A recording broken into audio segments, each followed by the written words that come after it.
Yo.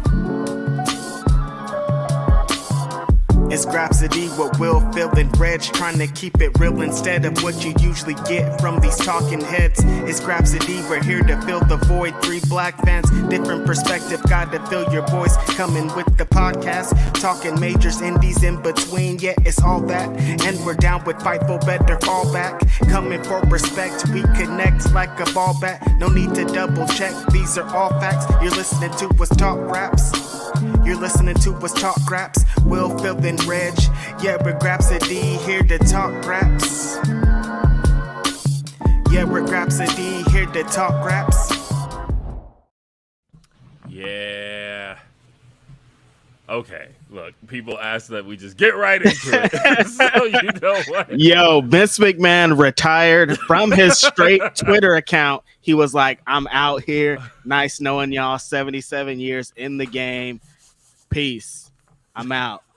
No one believes it. No, I believe it, but I also don't believe it. Like when your daughter is like the person that's immediately there, it's like it's hard for me to be like, all right, he's out. That's it. And then like his best homie that's like been shadowing him for fucking 40 years is the guy that's doing the creative booking after that. It's like you're still there, and then his other best homie that's been shadowing from another 40 years is still fucking with the 50 camera cuts every minute. It's like I don't know how fast this is gonna go. I don't know what this means. I don't know anything what's going on, but I'm very intrigued. This is the most intriguing WWE has been in a long time.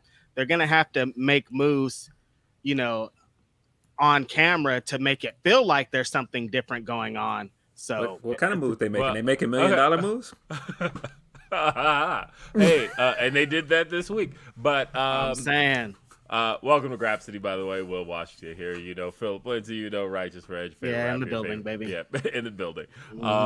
Favorite writer, also. Favorite podcaster. Hey, man. Yeah, this was out of the blue, which makes me think that either something else is coming or they found something that told them like, yeah, we better make a move on this, because there's no way you're going to tell me this guy parading on TV for the last 2 weeks or so, coming out and, you know, giving his rah-rah speech, having Titus come out on Monday and do that propaganda speech that was kind of nasty. And they wouldn't have done all of that if the plan was just for him to go, oh, well, I'm done. See you later. Twitter. On Twitter, and for him to not come on and address it on TV, and he's been on TV for the last few weeks, nah, something about that looks fishy. You think that he knew about when they did Titus? He knew he was going to retire. Like that was like part of the rollout of him retiring. Or you thought that came later in the week? You think? I think, I'm not sure. I am under the impression that things were very quick and that's why all of a sudden moves were made with Hunter being back in the EVP role, and like that came in the morning. Like a lot of stuff just kind of moved very. They're quickly. like, roll it out. I think a big drop is probably coming. We kind of knew. I mean, I know for a fact. I know people who have talked to Forbes already. And who are you talking to at Forbes? We got to be careful. Yeah, no, we got to make sure the connect over there is right. The right connects have to be in place. Yes. So specifically, what I mean is sorry, not Forbes, Wall Street Journal. There you go. Okay, there you go. Wall Street Journal. That's what I meant. So I know people who talked to Wall Street Journal about a follow-up story, and so because they've been reaching out to wrestlers, they've been reaching out to a lot of people, right? And so.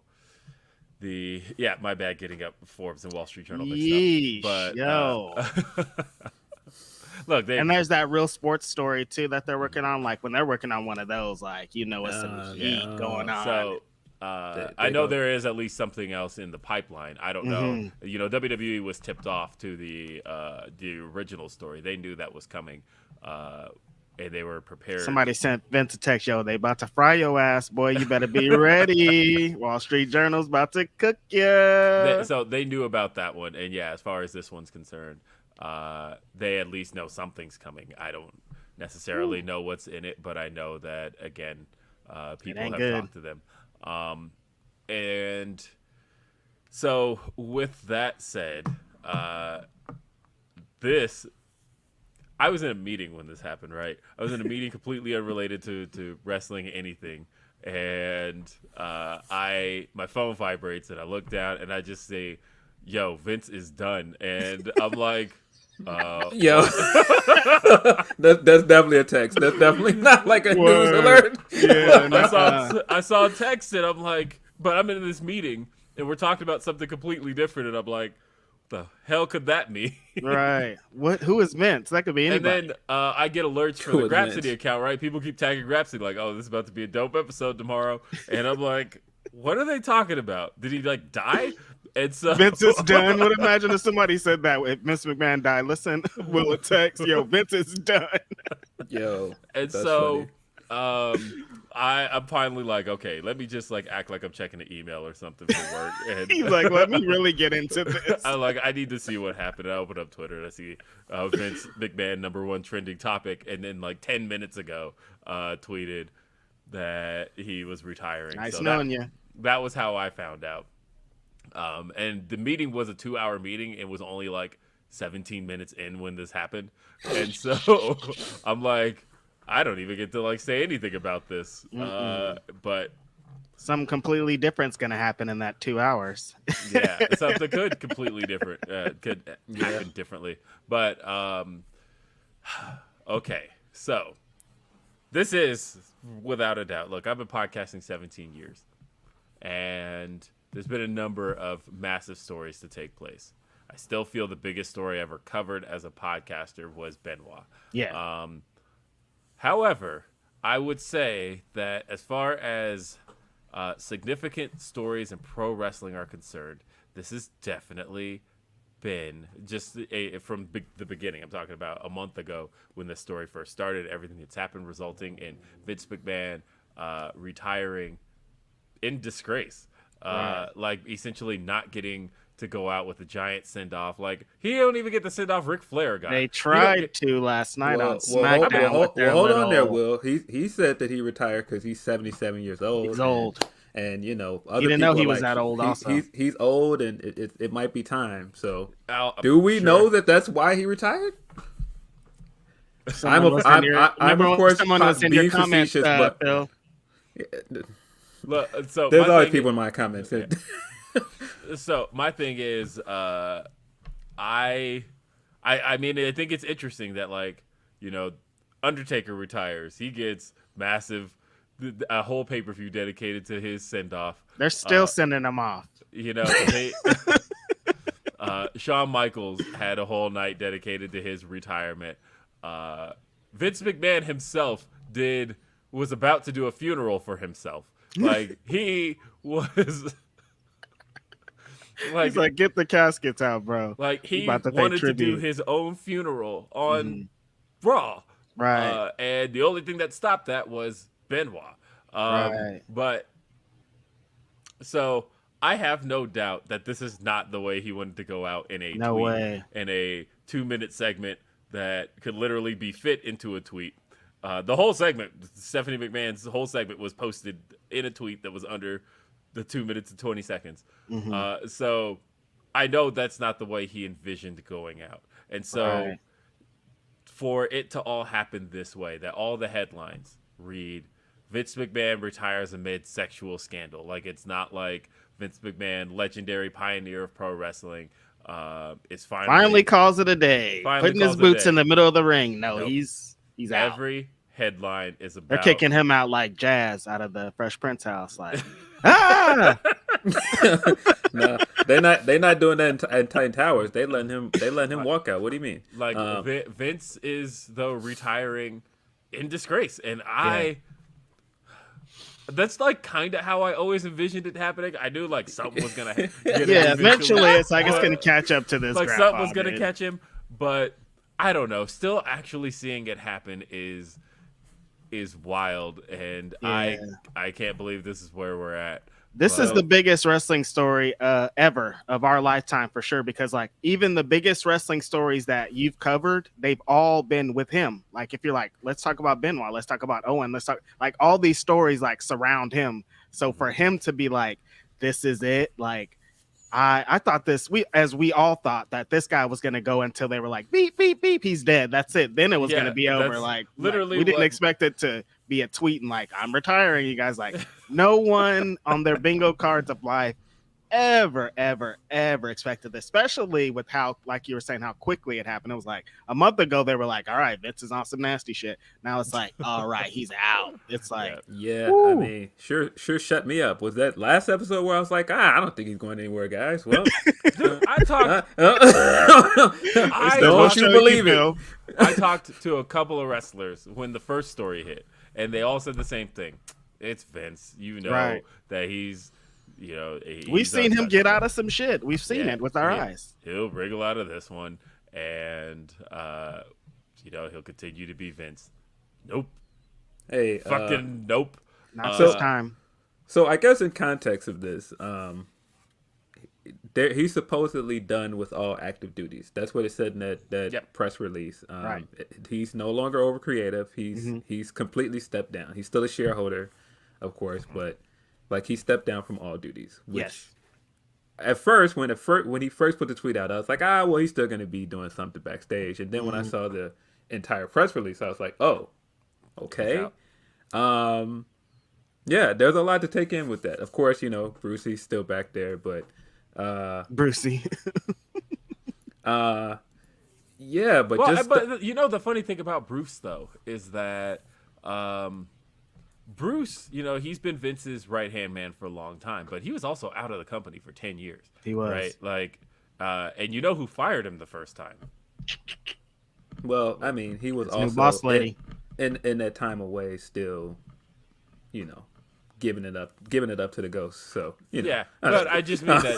But the person who let him go the first time was the head of creative at the time, Stephanie McMahon, who Yeah. let him go. So I'm just saying that she's not above letting go of Bruce Pritchard. And you know, she was beefing with them. Her husband got the same feelings because she was pillow talking like this motherfucker today. So Triple H feels the same way. He's like, no, we need to get this nigga out of here. Yo. He was talking with my lady. yo, that's pretty funny. I'm just saying that. That's funny. When You don't think Stephanie be pillow talking? Come on, man. Both of them probably. Wait, Triple H is like, let me tell you what went down at NXT today, yo, baby. They I tripping down could there. not picture her like rolling back and forth, like struggling to sleep, and then turning over. Hunter, you still up? Like, Yeah. you know this Bruce guy. That definitely happened. Yeah. Definitely. Yeah, no, but you know, Bruce was let go in 2008. He didn't come back until the Fox move. That was, and he only came back because Bischoff didn't work out. Yep. Because they were originally planning. Started Bischoff. cooking on them podcasts with Conrad, and they were like, you know what? I remember Bruce Pritchard. Let's bring him back. I remember Bruce. Pritchard. But Remember that guy? because he went and worked for Impact, and like he was around, and then again, like I said, they originally planned for Heyman to run Raw and Bischoff to run SmackDown, and then when After Bischoff 2 weeks, they were like, yeah, that didn't even work. though Let's try Bischoff something else. up and moved to Stamford, by the way, that was the funny thing, was that he like packed up his life and was He like, left his farm. yeah, he was Bro like, was I'm like, I'm going out. to work for WWE. And then they were like, actually, this isn't going to work out. Yeah. And they let Not him. this time, Bischoff. And then they brought in Bruce Pritchard to replace him. And then they were also like not happy with Paul Heyman's Raw. And we're like, actually, Bruce is going to run Raw as well. And all of the boys who had been let go or had kind of walked away from those positions for a while all wormed their way back in the last just couple of years. Because John Laurinaitis was not around all that time. And then all of a sudden, after Nick Khan made his way back and Triple H was no longer in the head of talent relations position or in that EVP role in talent relations, then that's when John Laurinaitis came back. But again, this was like all of those boys who had been Vince's like right-hand men for that whole decade, all through the 2000s. They weren't there in the 2010s. And they came back like right at the start of this decade to like resume their shit. And Right back to the same old shit. It's crazy. Speaking of Nick Khan, what is the timeline on Nick Khan? Nick Khan started last year, right? 2020, I want to say. Whatever the timeline, Beginning of and it's 2020. crazy. Nick Khan starting in 2020 possibly, and and ascending to co-CEO in that time is In wild. 2 years. Wow. I mean, Especially when you've listened to his story, and he was like, "I was an usher at WrestleMania 9." Right. yeah, That's crazy. that's you talk I about. mean, but when you find out who his homeboy is, when he's Yeah. homeboys with Dwayne Johnson, like this makes sense. Like they probably calculated it. Like eventually, so- Rock was like telling him like, "Hey, it's lit out there. Like if you go in there, get your shit off, like you could be up there." And look, hey, if co-CEO now. if all of a sudden Rock is like, yeah, I'll be there for WrestleMania. All Bruh. of a sudden, I'm gonna be on the floor laughing. I'm gonna cry if the Rock is tomorrow. Like, yo, I'm showing up at WrestleMania, WrestleMania, LA. buddy. What's up? I got y'all. Hollywood, I'm here. Funniest shit ever. So, hey, like I said, there to me has always been kind of weird timing with Rock stuff, right? Because as I mentioned, it was like, hey, I'm not saying it was the direct reason, but it always has been odd to me that The Rock just decided to return to wrestling a year after Shawn Michaels retired and missed Shawn Michaels' entire return to pro wrestling from 2002 till 2010. Missed that whole 8 years, but then all of a sudden was like, yeah, I think I could do this again. I'll come back. Yeah. No Shawn around? Done deal. But yeah, very interesting. Not only is he co-CEO, we have Steph as co-CEO. And Trips is back. Trips is back in talent relations. What a 24 hours. What a 24 hours. It happened so quickly. So I want to let everybody know that we are always taking your super chats, your humper chats. I know that this is a topic that you all want to super and hump, so we can make sure that you get your word in. We've got a few right now. Super chats. Let's see. We got RH says, for creative, this means nothing to me. Vince will be running it in exile, as well as any other facet he chooses. He is still the majority shareholder. He is still the majority shareholder. That is true. Stephanie's going to be like, stop texting me, Dad. We do not need your input. Leave these texts alone. He's probably going to send a letter in the mail, actually. Big letter of like his creative notes. You're like, what the fuck is this? Vince strikes me as a voice texter. He's definitely a voice texter. He's like, Stephanie, put Roman out there again against Brock. Call up Brock. I think the thing that that more than anything changes is, and maybe it'll take a minute to feel comfortable doing it, but the first time somebody feels comfortable doing it, it's a done deal. And what I mean is, look, motherfuckers get to tell Vince no. Right. And like at the end of the day, Vince could text and say, hey, fix this on the show. And they'll be like, no. No. Mm-hmm. Stephanie, when she gets to tell him no for the first time ever, besides the 2 times of the other gross ones we heard about. I mean, she told him no a few times. Yeah, besides those other very obvious no's. Yeah. But then to straight up just be like, he gets the text, hey, are you listening? Mute. Like at that point, or block. Like at that point. New phone. New phone, who this? You know what's funny really quick? That they call us AEW shills, right? Mm-hmm. But our most popular episodes are WWE centered across the board every time. Like anytime there's releases, then everybody's like, what are these guys our gonna... biggest episode. Like what I just don't get it. That's it. That's all I wanted to say real quick.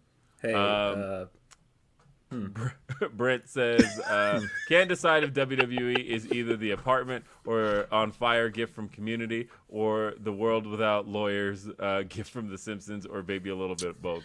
I don't think this is as crazy for the people internally in WWE as it seems. I don't think like it's like, oh my God, the building's on fire, because I think they've been in place for this for a while.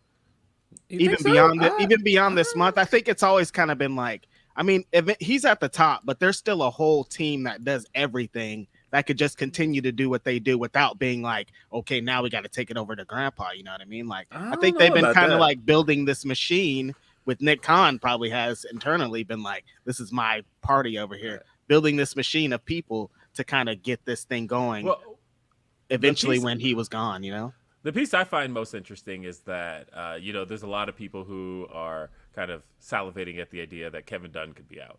Right. And I don't believe it. Well, what's interesting to me is that only if he has some shit.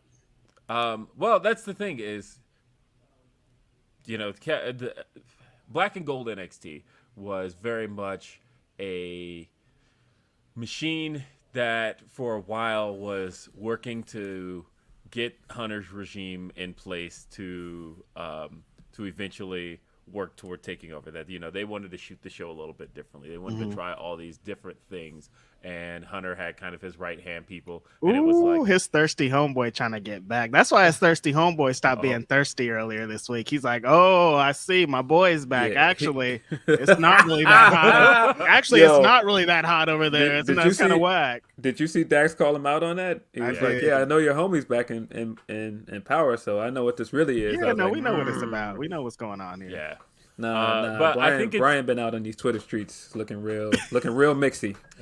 I think it's interesting though that for a long time WWE had kind of two directors in place, right? They had Kevin Dunn was the longtime director, and then Tim Walbert was the director behind him. And Tim Walbert, he had been directing for a long time for WWE, and I think pretty much as late as like 2017, he was always seen as a guy who could take over for Kevin Dunn in the event that Kevin Dunn was done, because Tim Walbert knew the company since like back at WrestleMania 9. I think WrestleMania 9 will come up a lot on this show, especially because it's the show that pissed Reg off the most. But son of a bitch, I've never recovered, Terry. I've never liked you since then, and I'll never like you again, for obvious reasons. But Tim Walbert was there a long time. I bring up that name because as much as he was for years seen as kind of a successor to Kevin Dunn, he's AEW's director now. To this day, right now, he took over for Keith Mitchell. And at the moment, Tim Walbert is the guy who directs Dynamite and Rampage week to week. So who's Kevin Dunn's young boy? Do you know? And that's what I'm curious about is they probably have had somebody, I imagine, who could be geared up to do it. Are they as tenured as Tim? No. No, definitely not. So that's the piece that is kind of like regime changes, as far as that's concerned, could mean a lot. Yeah. I know that having worked in corporate environments before, when there's been major regime changes at the top, and this is the first time that WWE has ever had one to this ever. The dominoes do fall eventually. Like, it doesn't happen immediately, but the dominoes do start to fall, and you start to see pieces and people kind of find their way out. It happens everywhere you look. I guess the piece that some Vince loyalists can kind of take solace in is the fact that, Stephanie's running it. It's his daughter. I heard from a wrestler this week who said, I don't feel great about Hunter and Stephanie taking over simply because there's no way they didn't know all of that stuff was taking place. No way. Beforehand. And so as far as this wrestler was concerned, they're like, nah, they're accomplices and all of that. So, well, I mean, since we're going to speak to that, let's get into it. Let's get into Steph's opening SmackDown last night. That is going to look really bad in hindsight, I think. Thirsty. Her giving the announcement and, looking like she was seemingly tearing up during it was uncomfortable.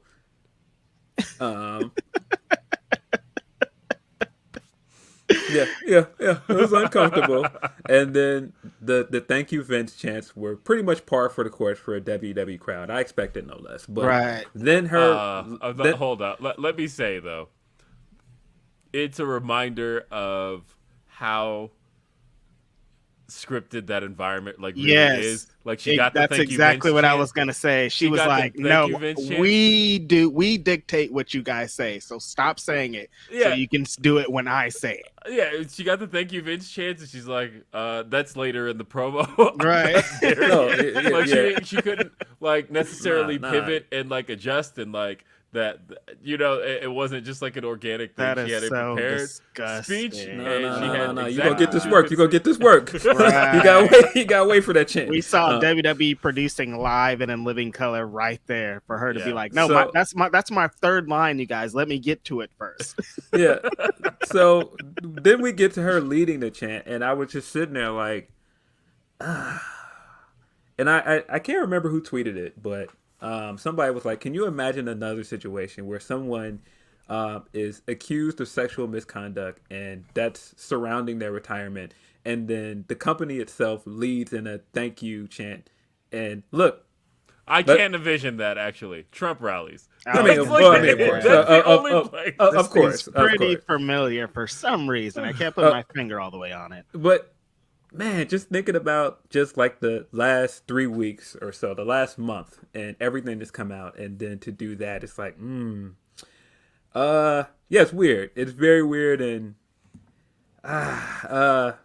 look, I've seen a lot of people online saying, look, he's done a lot for wrestling. We should be saying thank you. I've seen fans that are appreciating him. I've seen wrestlers that are doing the thank you tweets, and that is true without the context of the stuff that's coming out about him, because he does deserve thank yous for his work, but not after that stuff is coming out. You can't say that stuff in a vacuum, like that stuff is not happening. You can't just act like nothing is happening around this and nobody knows why he might possibly be retiring. Like you can't live in this world where you control the narrative. Let me say that. Yeesh. I mean, if you're, I guess, Braun Strowman, you can live in that world. But as far as thanking Vince is concerned, guys, maybe you don't know this about me because I forget that the show is less than a year old, but I've been doing this a long time. One of my favorite shows of all time is The Cosby Show. Seen every episode. Oh boy, where are Yeesh. we going with this, Will? Ooh, yeah. Ooh, I think you know where I'm going with this. But Yeah. it's one of my favorite shows. And there are times where I sit around thinking about some of my favorite episodes and thinking about how much that show helped shape who I am as a human today. Yeah, your whole point of being in the world is being a dad. Like, so Yeah. just, No, are you I don't kidding know. me? When my kids get in trouble, I think about Vanessa and going out for big fun, right? And You want to go have big fun yes. with Ruckus. Look, I have seen my favorite Cosby Show episodes a million times. First episode of season 5, amazing.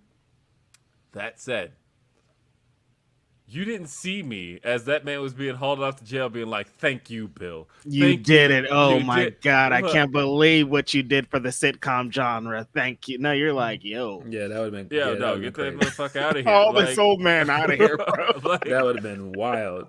like, I recognize. Or imagine a building full of people being like, thank you, Bill Cosby. That'd be wild, bro. You'd be like, no. There were people, but the problem was there were people outside the courthouse who were like, nah, Bill, but like, here's the thing. People can't separate their entertainment from. I mean, some homie just got a lot of jail time and people are still going to play his songs at their wedding.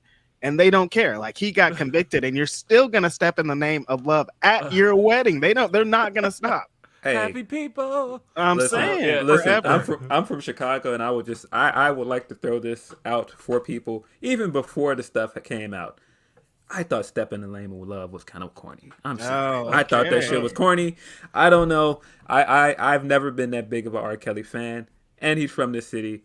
And I've heard tons of stories before the allegations came out. We've been dude was nasty in the city. Yeah. Sorry.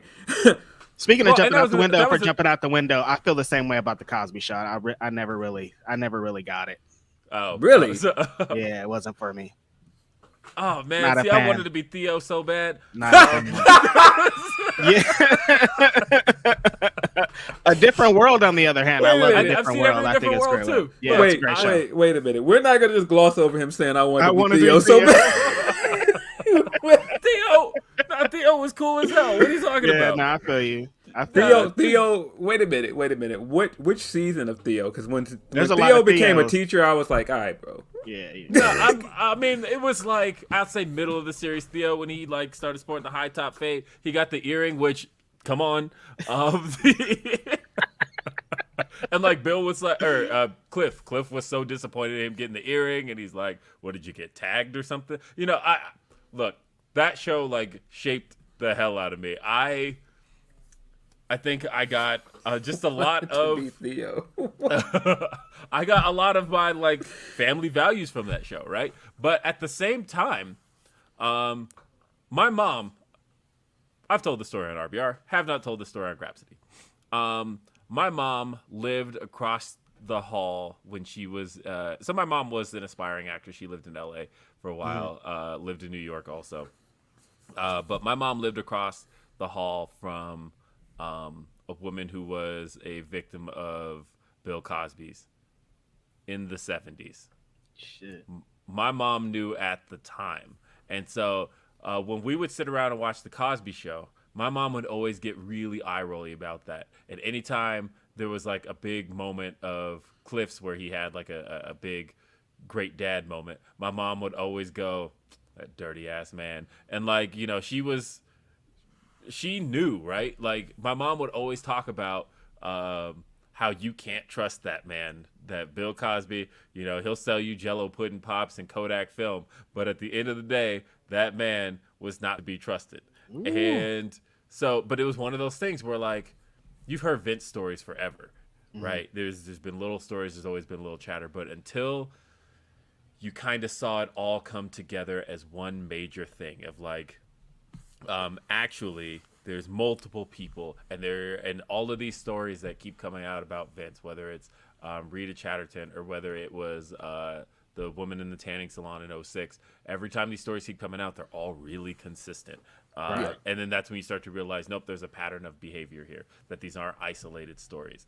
And that's when you realize, now we got to get that motherfucker out of here. And that's how it was with Bill Cosby too, right? Where it was like, okay, you're starting to hear isolated stories here and there, but it's when the stories start to form a pattern that you're like, okay, we've got an issue here. Like another one was R. Kelly, right? Like R. Kelly, people made jokes about R. Kelly for ages, right? Like I remember Ari Spears had I'm the world's greatest. Yeah, statutory. Yeah, you know, that was we you know, he had that back in the day. But people had their jokes, people had all of that. But what when the Leah came out, there were jokes. So since 1994, it's been people weird. Were making jokes forever, but it wasn't until again you start to see a pattern, and then you're like, when that documentary came out, that really killed him. Documentary pretty much killed him. I feel like when you put serious music behind anything and you let people like actually talk, then people like listen to it. They really like, listen. Nah. When you was talking before, I didn't hear you, but you got the serious music behind, and I could watch it on Netflix. If I could watch it on Netflix, then I'm in. Like, this is literally what happened with Flair. We talked about this. That with Flair, it was a case of Ric Flair was telling stories. Ric Flair himself told all these stories. Yeah. And when people were just like, that's our Rick. And then you start to hear it from a woman's perspective, and you're like, so is there a new Flair documentary coming out? Because I keep getting ads for it every time I get on YouTube. Yeah, no, Conrad. Like, he's doing his due diligence. Peace to him. I think there's a documentary attached to his last match and stuff. Yeah, that's what it is. And so that's what that is. Yeah. And so we have another super chat. To live by genetic jackhammer, die by genetic jackhammer. I mean, well, he'll have more time to work out. Hey, Raphael said, did Phil tell y'all about his new favorite female MC? Hey, man, I don't know what that is. I don't have nothing to do with that. I don't know what that is, bro. I seen it and I was like, what's that, bro? It's just like when people were tweeting all of that stuff about Homegirl on NXT. I'm like, I don't know who that is. Who's that? Whatever you guys are talking about, I don't want to know about it. I actually want to know. What is this about? God. Oh, whatever that video of Homegirl that was saying, you know, the Homegirl that was doing the this is not Atlanta, that's Atlanta, blah blah blah. The white chick that was rapping and it was trash. Like, nah, get that out of here. She ripped off the other video? No, I think it was the same video. I think. I don't know. Whatever it was trash. Okay. Brent says, on a positive note, Death Before Dishonor, Roosh versus Dragon Lee. What wrestling timeline are we living in? I don't, Tony Khan, I don't know how he got in his ROH bag, but he got it. I'm sure we're going to talk about it more here today, but that is chef's kiss. It's going to be. I'll be reviewing it tonight, by the way. I'll be on the Fightful post show. Me and Denise Salcedo are reviewing. I'll be on the live tweets, getting my tweets off. Yeah, I'll be watching it. And so I don't know. I used to like live tweeting, but my son gets annoyed by it. So on occasion, I will, post something about what I'm watching. But for the most part, Billy tells you to get up off your phone. Like, that's a good fan right there. Yo, watch the show, bro. What you doing on your phone? Yeah, I like it. That'll be Billy of if he sees me looking down during a match, like, Dad, you're missing the match. You're missing the match, dude. What are you watching?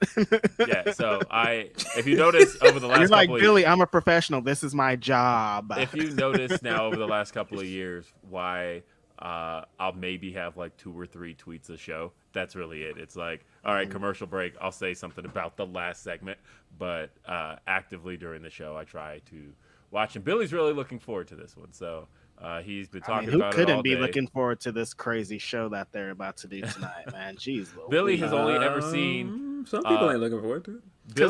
Nobody cares about them.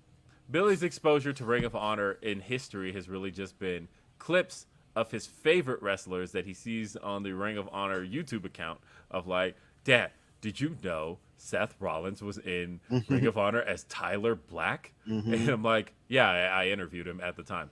But Flex. The other thing that Billy said the other day that cracked me up was he was like, Dad, did you know Adam Pearce was a real wrestler? Not a real wrestler. Not a real wrestler. Real wrestler. Yep, I remember. Yeah, like also interviewed him at the time. But listen, wait a minute. You got to come on, bro. Like, why do you just like throw stuff out there? Like, I just happen to do that. Like, I interviewed him at the time. Moving on. Next. I've been podcasting 17 years, of course. Like, here's the thing. I used to have what I called the RBR rub, right? That like we would have wrestlers on the show, and then within like a year they'd get signed by WWE. We're like, we had Tyler Black on. He was Ring of Honor World Champion at the time, and then all of a sudden now. That interview doesn't even make sense to people because who the hell is Tyler Black? No, that's let's talk about the Grapsody rub, though. Yeah, somebody who just got the Grapsody rub. When you come on and your boy cut a promo on you, your next match could be your best match. Shout out to the homie Baron Black getting his win. He got his W, which you'll see after I called Monday. him reverse Mayweather. He took offense to it. This Monday on Dark Elevation. Watch Dark Elevation this week because Baron Black in his hometown of Atlanta, they like let Atlanta do their thing. Atlanta was like, yo, that was the most Atlanta show. I know. I mean, it's because you tweeted that thing earlier. We're like, they haven't had. This is the first show without Cody. They're like, all right, first one without Cody. Let's get all the Atlanta shit we know and throw it on this show today. What's Jermaine Dupri's number? Hey. I mean, you know what's funny is if you hadn't seen Dynamite, that's just like a funny joke, right? Like, that's a good joke. Yeah, exactly. But no, they really found Jermaine Dupri's number. Jermaine Dupri was actually it actually came down to the ring with Jay Cargill.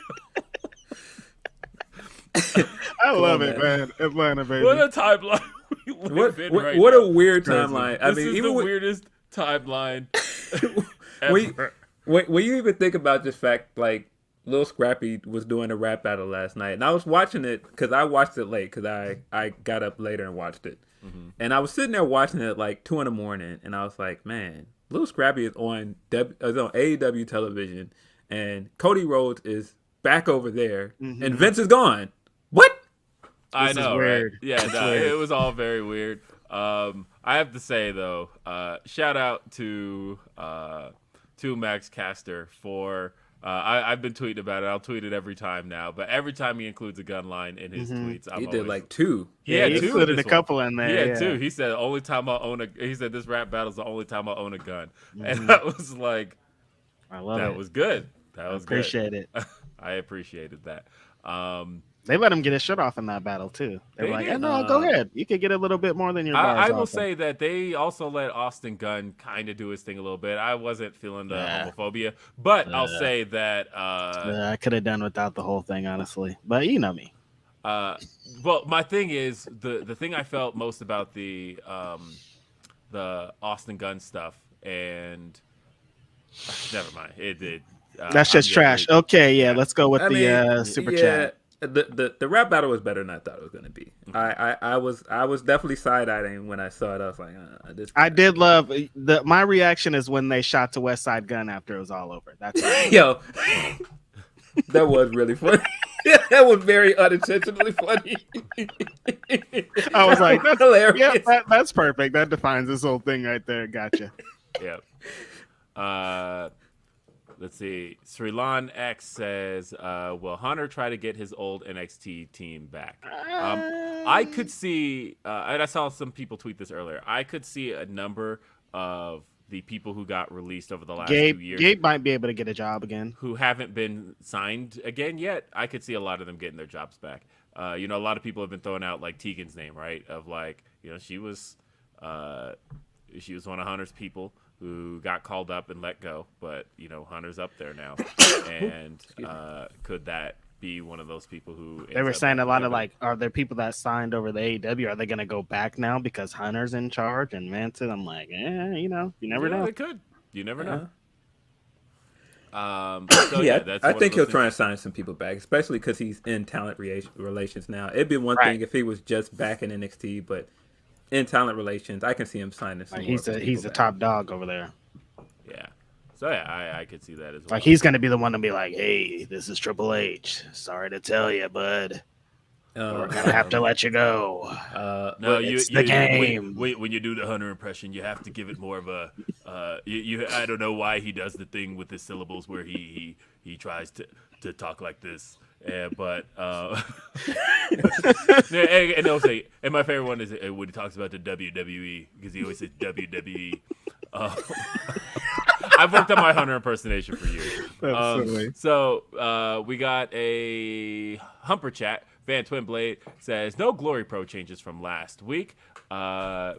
So left just to put together a WWE is burning mix. I'll start. Burn Motherfucker Burn by Bloodhound Gang. Burning down the house. He was serious. Yeah, he was like, no, I'm really getting my mix off. Burning Down the House by Talking Heads. All Downhill from Here by Newfound Glory. Add more, please.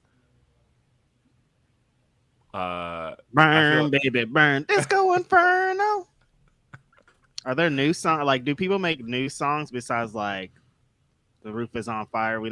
They need no water with this motherfucker burn. Like, are there new songs? I mean, like, all I got for it is memes, man. I've been like, I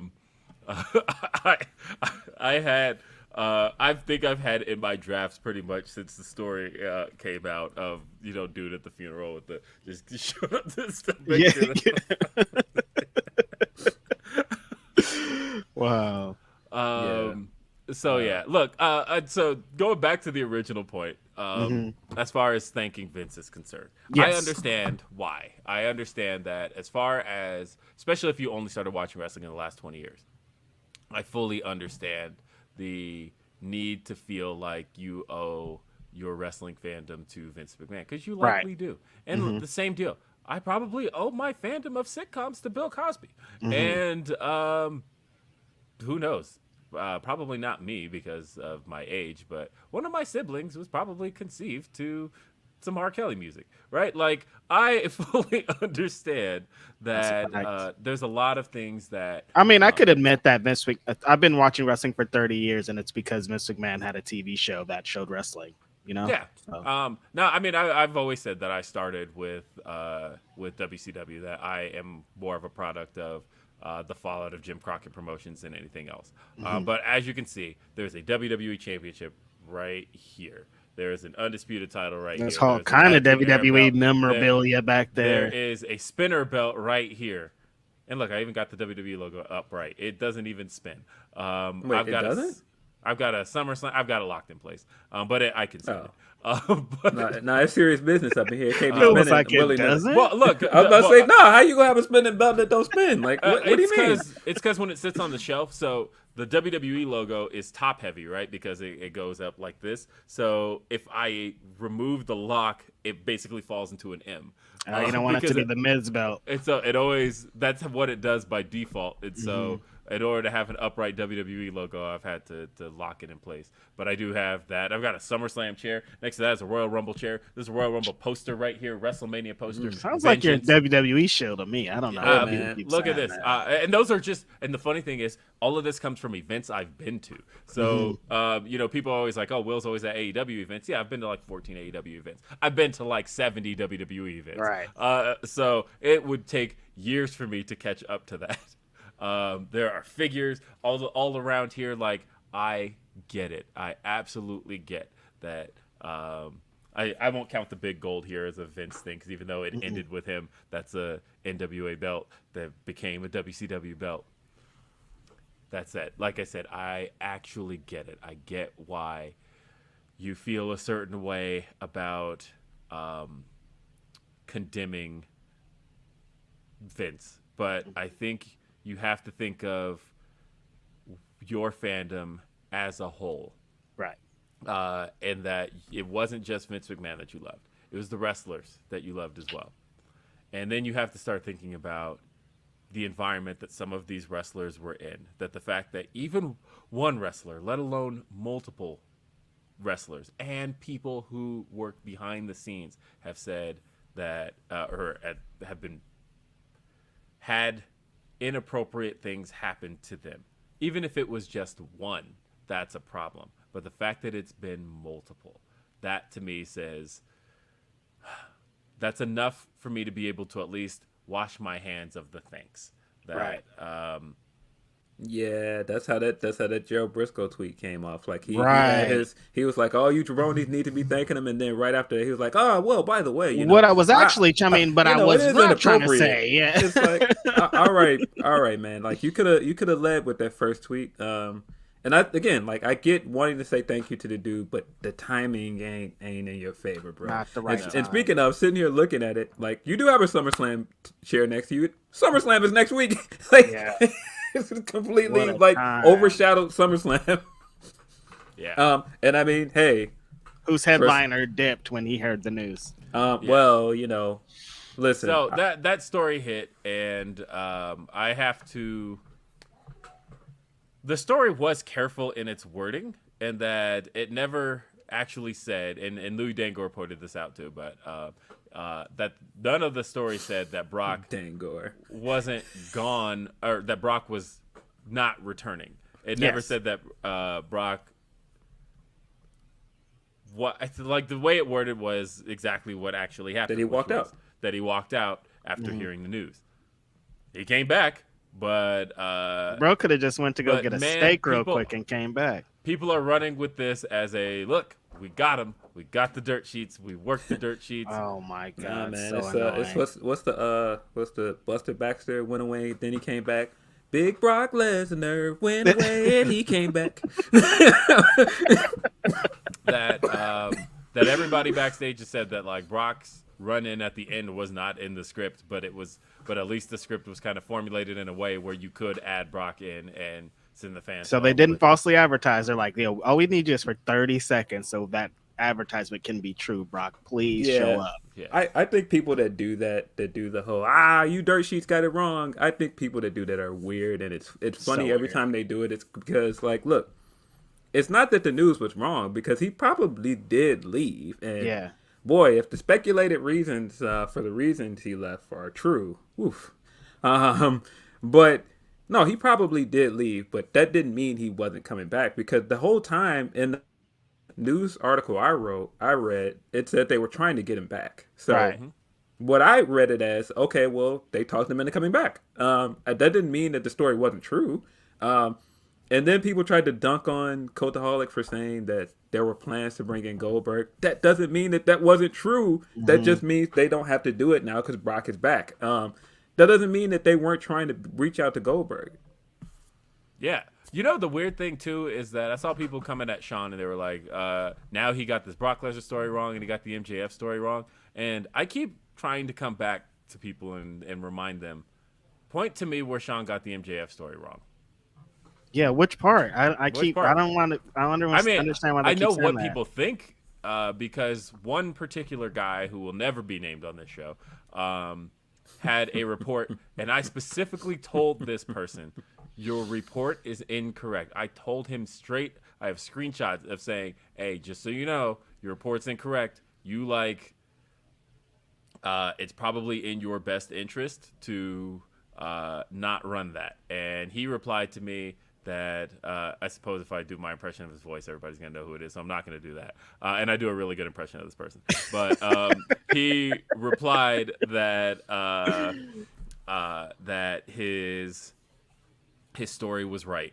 And I said, okay, if you're that confident in it, I hope you're willing to walk it back when more details come out and you find out that it's not correct. And he was basically just like, piss off, right? And so I notice I still see people citing that story, quoting that story, and think that story is the truth. And I just, as a reminder, point to me one piece of that story that Sean actually got wrong. Yeah, it's weird.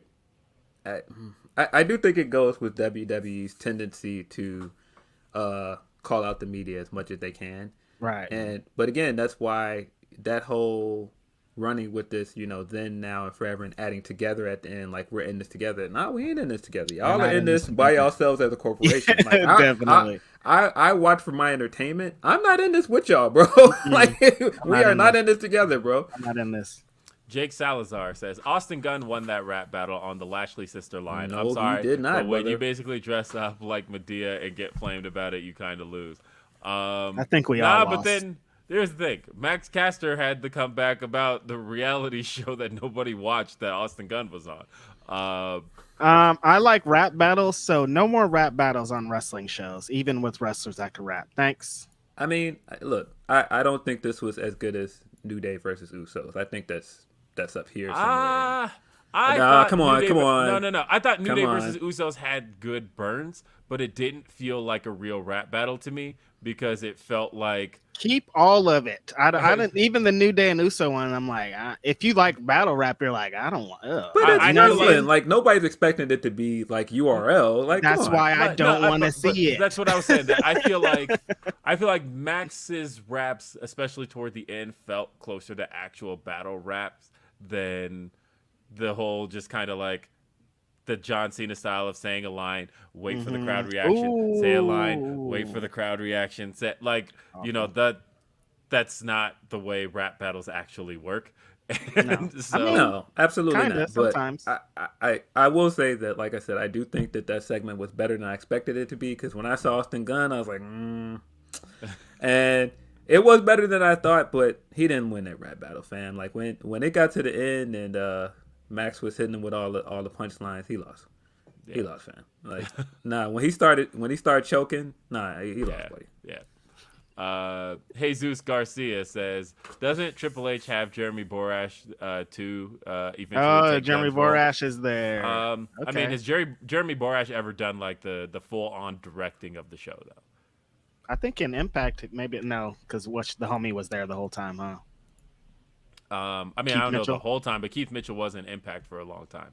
I think he was just always like the director of like the backstage like promos and and stuff like that. Yeah. But like directing the live show, I don't know if he ever directed the whole thing. Yeah, but I don't know. I like that. I would actually take. He'd be a good choice. Yeah, he would be. Corey said that was a pure WWE propaganda segment. Nasty. Yeah. Jake Salazar said that's peak Boston though. Crap hole town. That's why the Red Sox lost 29-5. I saw. The Red Sox got dragged, bro. I don't know what the hell happened. Wow, Jake, you not feeling Boston, huh? Well, this is not the week for you, by the way, because like SmackDown is in Boston, but then tonight Ring of Honor is in Lowell, Massachusetts, and then Wednesday Dynamite is in Worcester, Massachusetts, which is only 30 minutes outside of Boston. Wow. This is a Massachusetts week. And then WWE's in Georgia next week when AEW was just in Georgia. I'm like, you guys are just covering the same ground here at this point. That's hilarious. Right. They're running a lot of the same arenas now too, so that's what's going to be interesting. Is like when AEW's in Cincinnati in a couple of weeks, that's the same venue that WWE just ran a few weeks ago. And same with Quake by the Lake in Minneapolis. That's the same arena WWE just ran. Like now we're starting to see that like there's certain places where they've got their kind of exclusive homes, but in a lot of places they're running the same arenas now. Wow. So it's going to be fascinating. Like I know when it doesn't even feel like it was like that with WCW. It felt like they were like exclusively in different. Like if they went to the same area, they were in different places. But here it's like, no, we're in the same.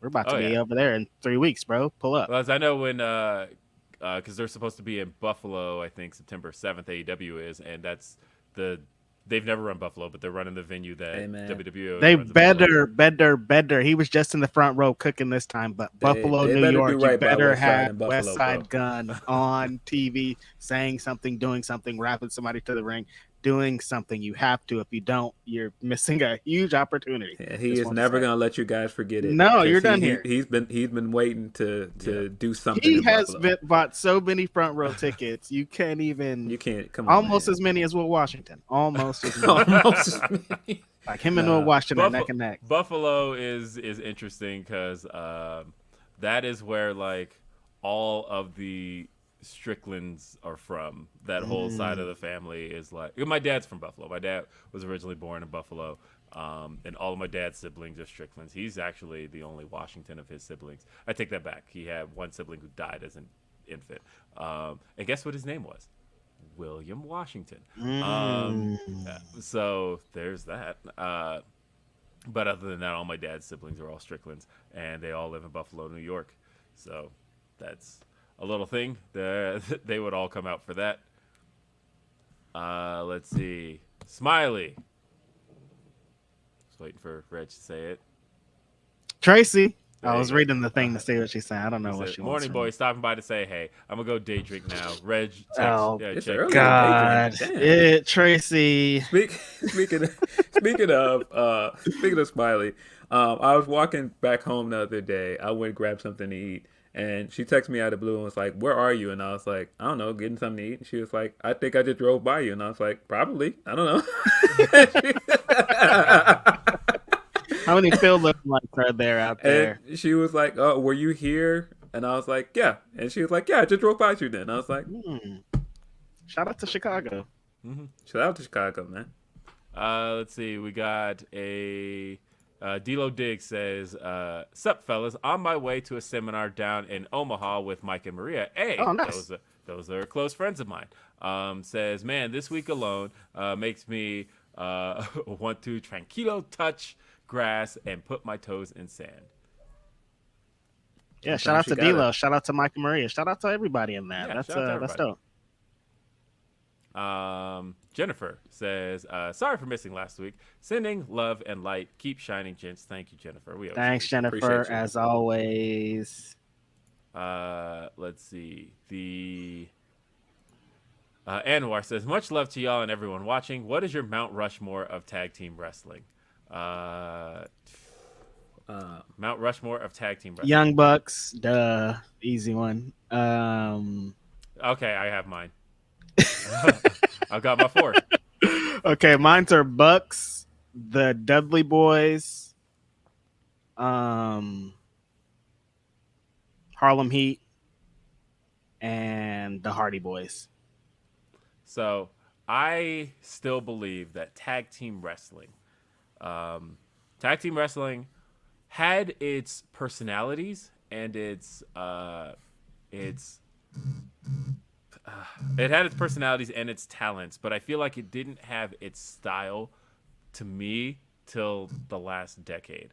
And I know that there's a lot of people who for that, buddy. I know there's a lot of people who would go, well, what about the tag team wrestling of the 80s? And it's like, yeah, there was, again, the personalities, but I still feel like the matches to me didn't become what they are today till just the last decade. And so And I who feel did that? And so I'm going to give credit boy. not to fully to the Young Bucks, but a team that came before the Bucks. So to me, I'm going to say the Mount Rushmore of the modern era of tag team wrestling are as follows. The Motor City Machine Guns. I know you're going to say that. Yes. Mm-hmm. Yes, the Young Bucks. But you know what? Right next to the Young Bucks goes the Usos. And right next to them comes the New Day. Right. And to me, those are the teams that defined what the modern era of tag team wrestling is. Yeah, I wouldn't put Usos on my Mount Rushmore over the Hardys. That's kind of crazy. That's just me. I feel like the Hardys to me were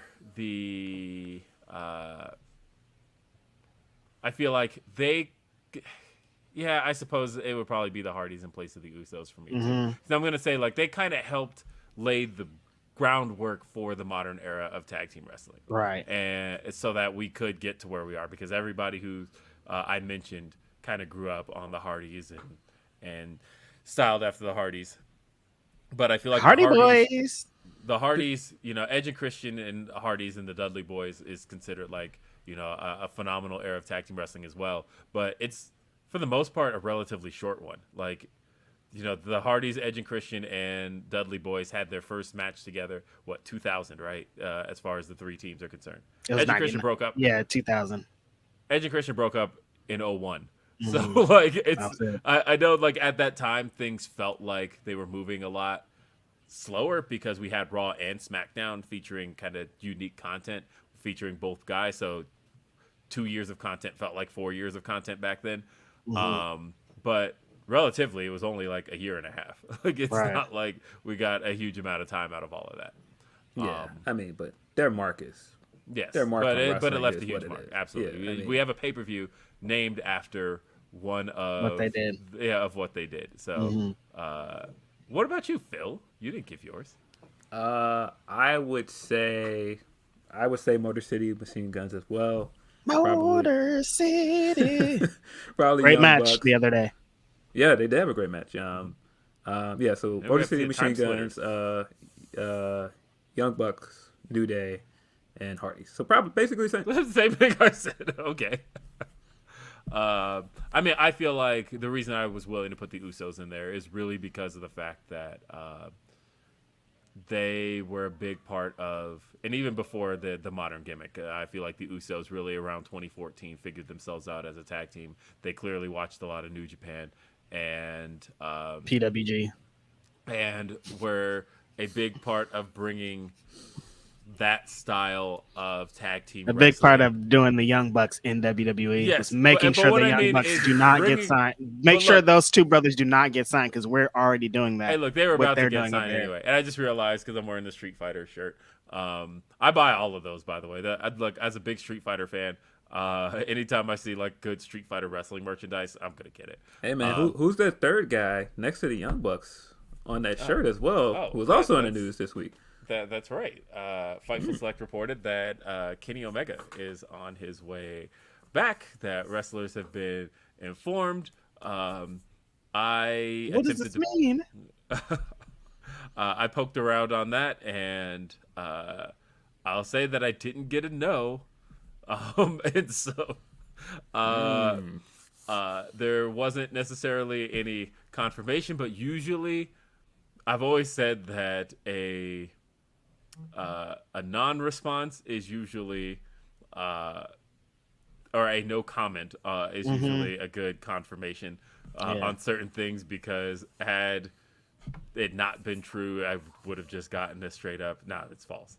But wrong. Yeah. No comment. Ooh, hey, interesting. Man. Kenny Omega. In addition to the rumors that Punk will be back for All Out, in addition to the fact that I saw him with that boot on the other day, and I was like, hopefully he got a boot. Yeah, he had a walking boot on at Comic-Con yesterday. but I know there's hope. Bryan but, Danielson is coming back soon too, right? Yeah. Yeah, So there's hopefully. those three. Because I was thinking, what could make this feel a lot like anything like last year's All Out? That's a start. Yeah. So I don't think they're gonna be able to top last year. no, Last year no, was- you can't top last it. year's crazy. But as far as All Out being a show where just like a show, when you look at that All Out poster and see like just all of the stars on that show, and then on top of that, Bryan and Adam Cole showed up, and now we have even more on the card this year. Now it's kind of contingent also on Adam Cole returning too. So because like that, like the main event could be Kenny and the Bucks against Cole and Red Dragon, but like half of these Nah. people are injured. Kyle O'Reilly's going to be a while. That's what I'm honestly. saying. So like that's not going to be the main event. Where were they gonna? What? It's If I intriguing. were writing it, I would do the Bucks and Kenny versus Blackpool Combat Club. That to me would be the dopest thing you could do. That would be pretty good. Yeah, Of like, I like it. I would even set up the moment of kind of have Cesaro's there now. like have like having Claudio and Wheeler like kind of have their issues with the Bucks, and then the Bucks are like, well, we've just called in the reinforcements. You get Kenny, and you get a big reaction, and then we're like, well, we just called ours, Bryan, and then it's like, oh shit, this is gonna be dope. That's what I would do personally. I like it. But Listen to him, Tony Khan. that's my fantasy booking there of. That's a sweet, sweet fantasy, as someone would say. Thank you for that. I appreciate that. I feel like that was just like we just watched them become friends. Like I didn't know about you before this. Maybe all right. I love it. Yes. Hey, a couple more.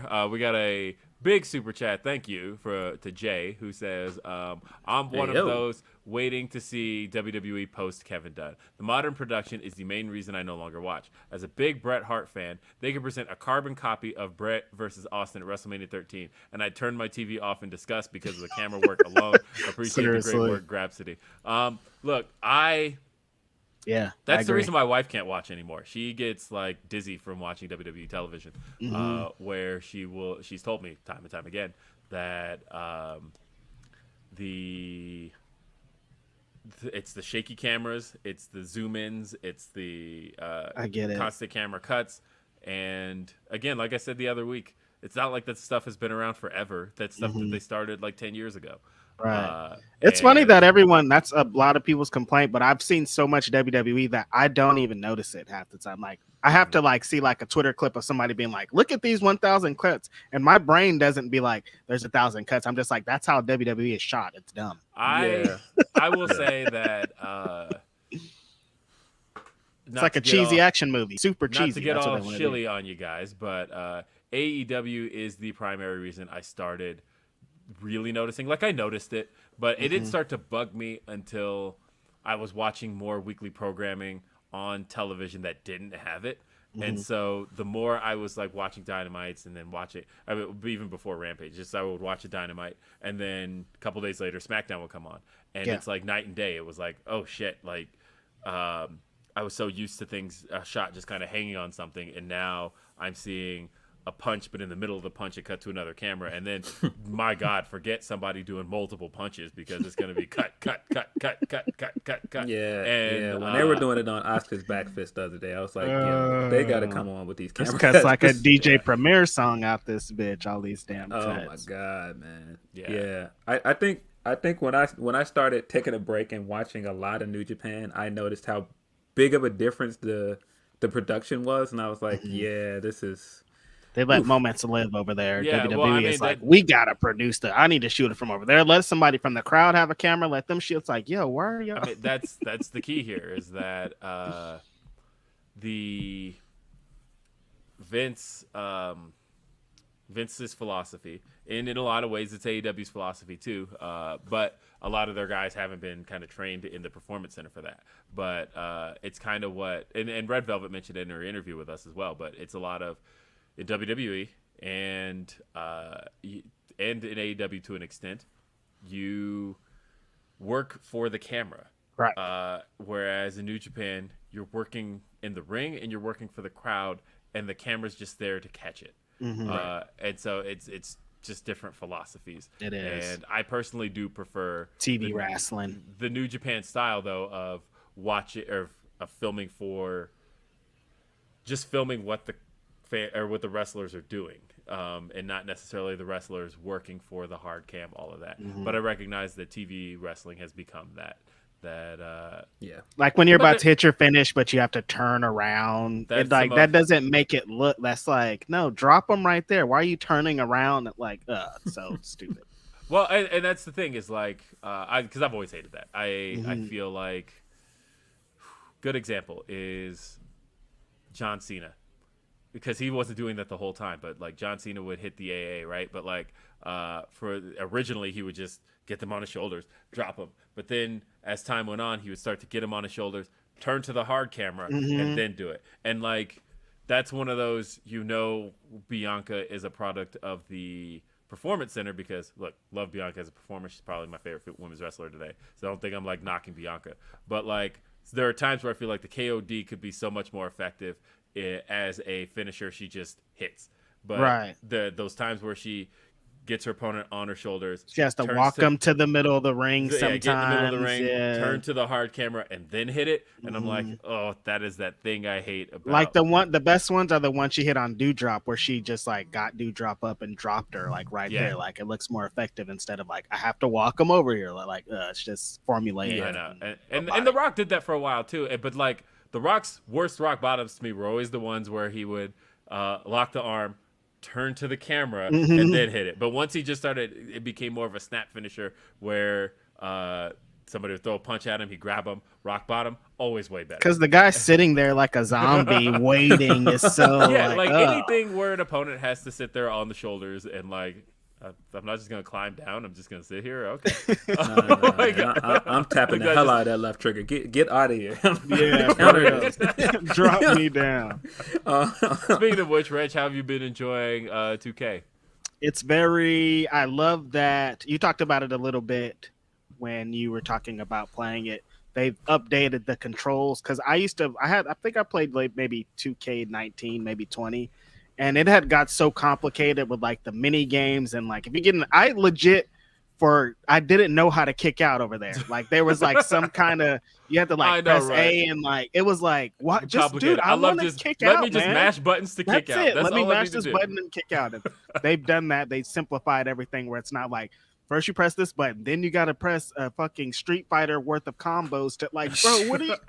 I just want to body slam somebody, and I love that they've done that. So it's really, I do love the simplified control. It is just pick it up and play instead of like you have to learn a whole system of things. Like, dude, I just want to play. Like, I don't have time to do this. I love that counters are as simple as push the button that the other person pushed. Yes, like, exactly. If you push X at the same time that they pushed X, your X will counter their X. Yeah, if you push A at the same time that they pushed A, it's gonna counter their. The game is just insane. Like, a lot of people we know have done motion capture, so like everything looks like awesome, and like it's like the counters and how fluid shit is. I know there's complaining, but like just like straight up like as a wrestling match, people doing moves, it looks really cool.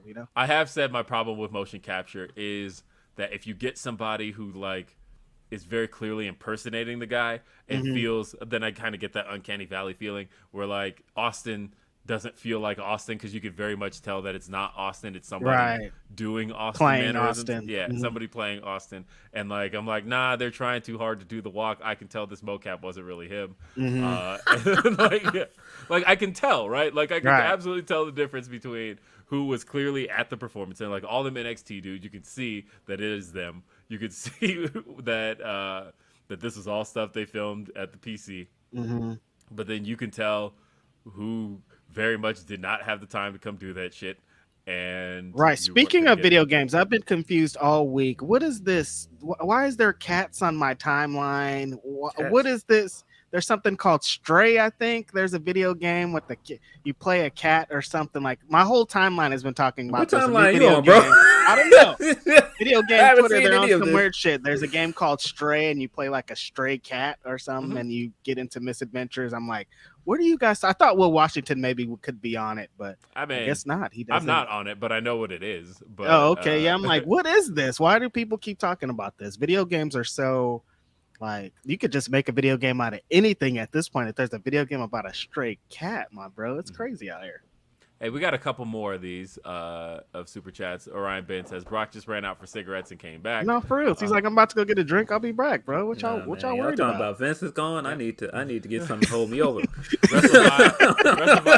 Riven Blade says Vince is finally facing consequences after years of stuffing a mansion full of skeletons. The worst part is that this is just what we do know. Right. Oh yeah, there's definitely stuff we do not know, and that's why I was like, yeah, I definitely feel like there's something else coming down the pipe. Man, if there was some kind of montage of this, like a movie of Bob Costas sitting down at the bottom of Titan Towers, like when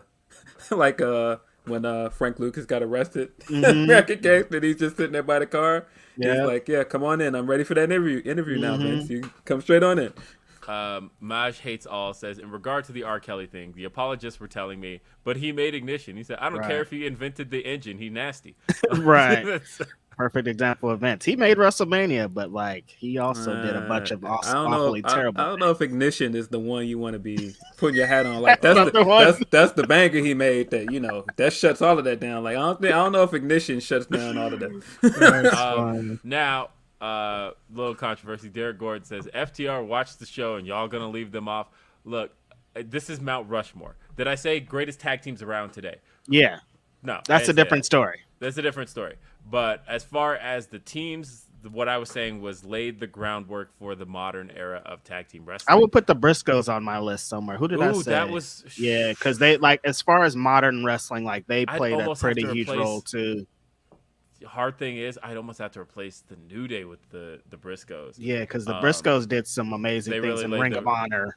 Perfect enough for what's going on tonight for this 2 out of 3 falls match. But the things that they did when they were champions, doing 2 out of 3 falls match and just having matches with your favorites for the last legit 20 years. Yeah, I mean, hey, like, shout out to FDR, man. You guys don't know what you want. You'll go, hey, you guys can't be doing stuff because you have relationships with with people. Hey, by the way, FDR watches your show. They should be on your Mount Rushmore. They're like you have relationships. Why aren't you using them? What's going on here? We love FDR. They're amazing. They're the best tag team in the world. Like, hands down. No one's better. They're going to have a classic tonight. Orion Ben says, Grapsody, you are Matt Hardy. Which tag team you doing that BTE beatdown segment with just because of the emotion into comedy and what background music? They picked the perfect tag team to do it. Yo, I'm sorry, man. That entire segment with Private Party is fucking hilarious. They picked that's the tag team I would pick. Those guys. That was perfect. I loved it. Messiah Nick says, Kevin Dunn mans the camera with his teeth. I'm saying, yeah. Unfortunate. I'll leave that man alone. Look, all I'm talking about is camera cuts all day. Yes, but not as appearance.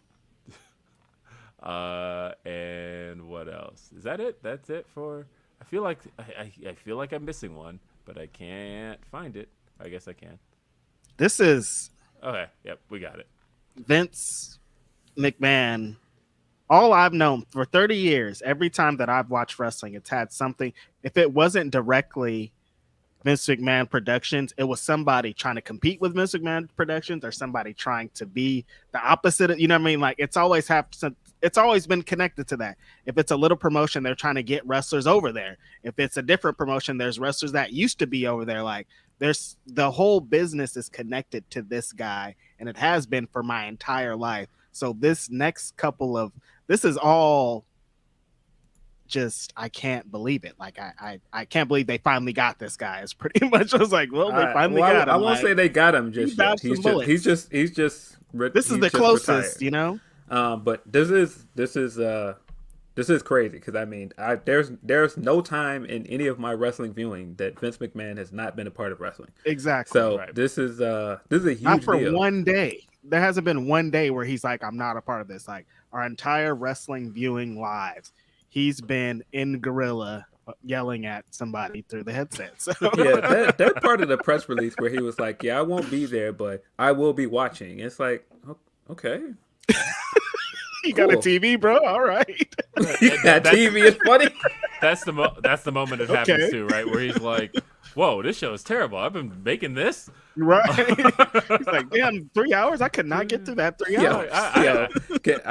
Him getting on the phone after watching 10 minutes. Kevin, you've got to stop with these chemicals. I see what they were saying. Turn the camera this way. Stop it. All right. Like, yo, I didn't know this is what I was making for people. Yeah. Because I've always said for years, I'm like, I don't believe he actually watches this show. No way. There's no way. They said he doesn't watch anything, including the product that he puts out, besides when he's back there, producing it. I didn't even think about that, Orion, but Cole, for the first time in his entire career, will not have Vince McMahon in his ear during commentary. He won't have Vince yelling in his ear like, say the ads, say the words. Right. People were saying even last night he felt different because he wasn't getting yelled at. I was hoping that there'd be like a Botchamania moment at one point in SmackDown last night. They went backstage. Somebody was brawling backstage. SmackDown was awful, by the way. They were brawling backstage, and I was hoping that they would flash and Vince would still be back there. They're like, actually, just go. This is his last day. Actually, he's leaving. Yo, but yeah, no, that show is terrible. That would have been hilarious. When they had that fight where it went back in the gorilla with McAfee, if he's back there brawling and the camera cut and Vince is still standing there and they had to cut it back fast, that would have been fucking hilarious. He wasn't supposed to be here. That's what I was waiting for. I was like, man, that'd be a great that would have been fucking hilarious.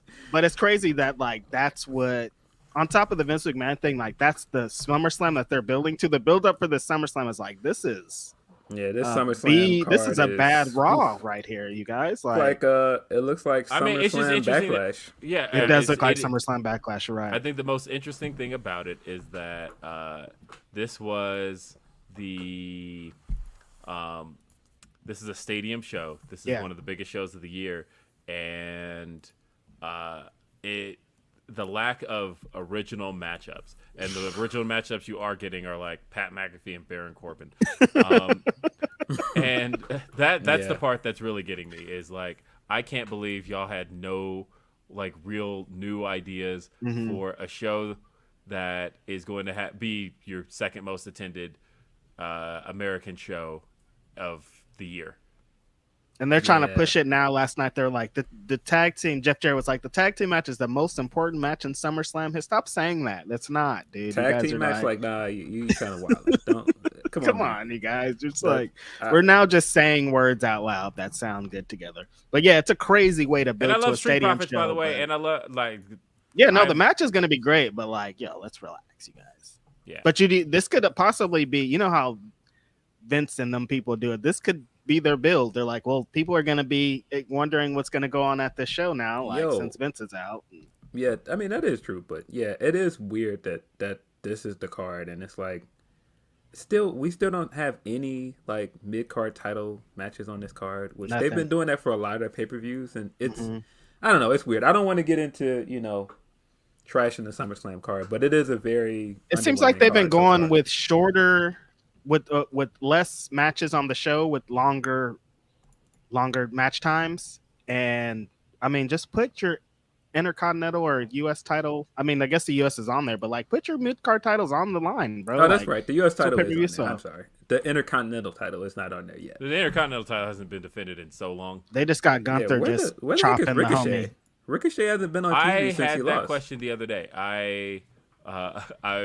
I just thought about that. They got the boy Trev on out of here. The fact when's the last time we've seen Ricochet? Yeah, somebody presented a list of people, because this is a common thing with me, because I have become the target for people that hate Rollins. And so somebody gave me a list of people that they think are better than Rollins, and Ricochet was on there, and I was like, what is Ricochet doing right now? And I mean, I love Ricochet, but no, I don't know about all that. Hey, but by the way, what are we talking about if we're talking about better than Rollins? Ding. By the way, maybe. Rollins was getting his shit off this week, and I enjoyed every second of it. I know people were getting mad at it. I was sitting at home laughing at every second of it. I thought it was him hilarious. and his him and his girl Becky are sitting at home on their couch having the best time, just tweeting at y'all. The dorks. best time. Him tweeting that stuff after Cody won the SB, which shout out to Cody, by the way, being back 44 months and getting the moment of the year. Hey man, you That's gotta give it up to moment the of the year. dude. That was actually the right call. When they was the right talk call. about when they were talking about Cody going back, and I was like, Cody's a lifer because of moments just like this. He wants to go to the ESPYs and win an award. That's why he's going to go back to WWE. It's like you're seeing it with your own eyes. This is the reason why he went back, because he wants bigger things. He wants to be on Dancing with the Stars. He wants to have a reality show. He wants to be like a WWE superstar, and that's what this comes with. So shout out to the homie Cody Rhodes. I love Rollins describing seeing his injury for the first time at Hell in the Cell and being like, I don't know how bro showed up, but shout out to him. That was great. But yeah, him talking his shit when he won the SB was great, and him putting that tweet out that people for some reason thought he was talking about Sasha. It was very clear he was talking about Cody, and I thought that was funny. Wait, people thought he was talking about Sasha? Yeah, there were Sasha stands that were very mad at him, and I was like, he's clearly not talking about her. He's talking about That's Cody. weird. Yeah. He's clearly still working the Cody angle. But the funniest part I thought was when he put out the stuff where he's talking about Roman, and I was like, this is my wheelhouse, because this is what I've been telling y'all for a minute. He's better than Homeboy, but I'm super with this Vince stuff. I'm super interested to see, does Roman, like, what happens next? What happens at SummerSlam? Is Roman gonna give up those belts? Is Brock gonna be like, this is it, this is my last match, I'm out, bro? Like, Vince is gone, I'm Roman done can't here. give up the belts because they've got another show. Like, Oh, they're later. building to the fucking Clash of the Castle. Clash of the Castle show, Yeah, right? Roman's not losing. No, he's not. So they sold tickets on the idea that Roman's gonna be there. He's literally on the poster. There's no fucking way. Yeah, doesn't McIntyre have a title match at that show? They're still doing the SmackDown thing. Like next week, he's supposed to have a match with Sheamus. Whoever wins, whoever wins gets the shot. They're building slowly, to this thing. Oh, so. I did see the clip of that with the shillelaghs. Yeah, that looks stupid. It's looking bad out here. Well, let's pivot and talk about our sponsor, because this week's edition of Grapsody is brought to you by Starrcast 5. Look at this. And Starrcast 5 will be the biggest Starrcast yet. July 29th through the 31st at Nashville, Tennessee's Nashville Fairgrounds. Panel shows include Renee Paquette's sessions with Bryan Danielson. Come on, now you've been wanting to see those two back together at it for a long time. Back to the Talking Smack days, you're going to get to see these two together. Saraya turning the page. You're going to see the last ride of the Four Horsemen. Bret Hart 30 years later. And Starrcast will be capped off by Ric Flair's last match, taking place Sunday night at the Nashville Municipal Auditorium, featuring some of the best talent from MLW, AAA, Impact, New Japan Pro Wrestling, AEW, and more. We'll see the Briscoes versus the Von Erichs, Motor City Machine Guns versus the Wolves, Josh Alexander versus Jacob Fatu, that's Impact World Champion Josh Alexander, Rachel Ellering, Deonna Purrazzo, and Jordan Grace in a three-way knockouts match, Killer Cross versus Harry Smith, Red Narita versus Clark Connors. We're going to see a four-way match featuring Rey Fenix, Bandito, Taurus, and Laredo Kid. And the show will be headlined by a match just announced this week, in which Jay Lethal is going to be teaming with teaming with Jeff Jarrett to take on Andrade El Idolo and Ric Flair in what is now Ric Flair's final match. And you can head on over to starrcast.com if you're going to be in the Nashville area for information on tickets, meet and greets, and last match tickets. And for those of you who won't be in Nashville, head on over to RicFlairsLastMatch.com to pre-order the event and watch the incredible docuseries Ric Flair, The Last Match, with new episodes every Monday at 6:05 Eastern. Yeah, and you can watch all of it on Fight too if you're not if you're not in the area. They just announced the really dope match too with Nick Wayne and I can't remember who else is in the match, but I know Nick Wayne's in the match, and I was like, oh, that's a really dope match. So that card is really shaping up. It's kind of like another, I don't want to say forbidden door, but like there's a lot of wrestling companies. A lot of promotions came together for this. Yeah, a lot of promotions working together to put together this really dope card. And on top of that, there's a bunch of other dope events happening in the area of Starrcast. SummerSlam, Nashville weekend. So if you're in the area, you got a lot going on. You better pull up. Yep, and honestly, I've done Starrcast pretty much every year I've had the ability to. I was there for the All Out Starrcast, and I'm a big wrestling convention guy, but just always getting to see panels, getting to meet your favorite wrestlers. If you've never done any type of wrestling convention, it's really dope because you just kind of walk into a room and your favorite wrestlers are just there. And you just have the ability to just meet your faves. Talking about your favorite moments. And what's cool at Starrcast is they like to mix it up. Like they'll have like Bret Hart talking about a specific moment in time. And all of the wrestlers are doing things like that. You could get dope photo ops and all kind of stuff with that. So yep. So definitely if you're in the Nashville area, July 29th, 30th, and 31st, Nashville, Tennessee, Starrcast 5. And yeah. So, back to our regularly scheduled content of Super Chats. Let's see. We've got... where are we going to go? Sorry, I'm trying to find the next Super Chat. Got it. Wait, no, we just read that one. What time is the Ring of Honor show? 8 Eastern? Yes. Nice. Okay. I'm looking for it. Maj That's all my hates- day is that. So Maj hates all. Says all them Confederate flag signature titles prevent me from really wanting to put the Clusos on my tag team Mount Rushmore. touche. I'll take it. Hey, if it's Mount Rushmore and you have problematic people on a statue. I mean, who's on your other one? Stone Cold Steve Austin? Yeah, no. But no, I feel Ralph, that. I agree. Ralph Marion says, I don't know if this has been asked, but do you think Sasha and Naomi would want to come back to this WWE? Also, do you want to see them back in a new WWE? I think that, it's hard to say. I don't know. I think there's a good question though, because I think it could be in a mind, it could be connected to that, but I don't know. I guess we'll see it. Personally, I would like to see if anybody leave. I want to see Naomi leave, and I want to see her prove to people that she's a better wrestler than people think she is. Because I don't think she gets the credit she deserves, and I think she's been there her entire career. Right. And people just kind of underappreciate her. So I want to see her go on a run somewhere else and get her flowers. Mm-hmm. Yeah, there's a piece of me that I don't care how good the company is at any point. I do want to see people do outside work just because I think there is, no matter how you look at it, there's a WWE style. And there's some people who excel at the WWE style, and I want to see them do more. Look, I think Randy Orton is one of the best WWE style workers ever. I think he has their style down pat, and that's why he's considered one of the best. But to me, I would want to see what Orton could do outside of that style. Yeah, I feel the same way about Ziggler. Like, what could Ziggler do out of this WWE system? Like, people always talk so highly about him. Like, I'd like to see him not doing the same old style of match. And I think another interesting thing is this going to lead to more, like, are Stephanie and Nick Khan going to be into working with AEW now? Like, could Vince have been like, no, I'll never do it. But these people are like, hey, now we're open to doing different things. Now we're open to doing this. I doubt it, too. I think it's going to be like the WWE is going to keep clogging on being the machine that they have always been. But, it's interesting to think about. I'll say this. I'm in a never say never mode. I don't think they'll ever work with them. But I'm in a never say never mode just because, like, if you had told me a year ago, oh, this is it. Vince is, they're going to get him.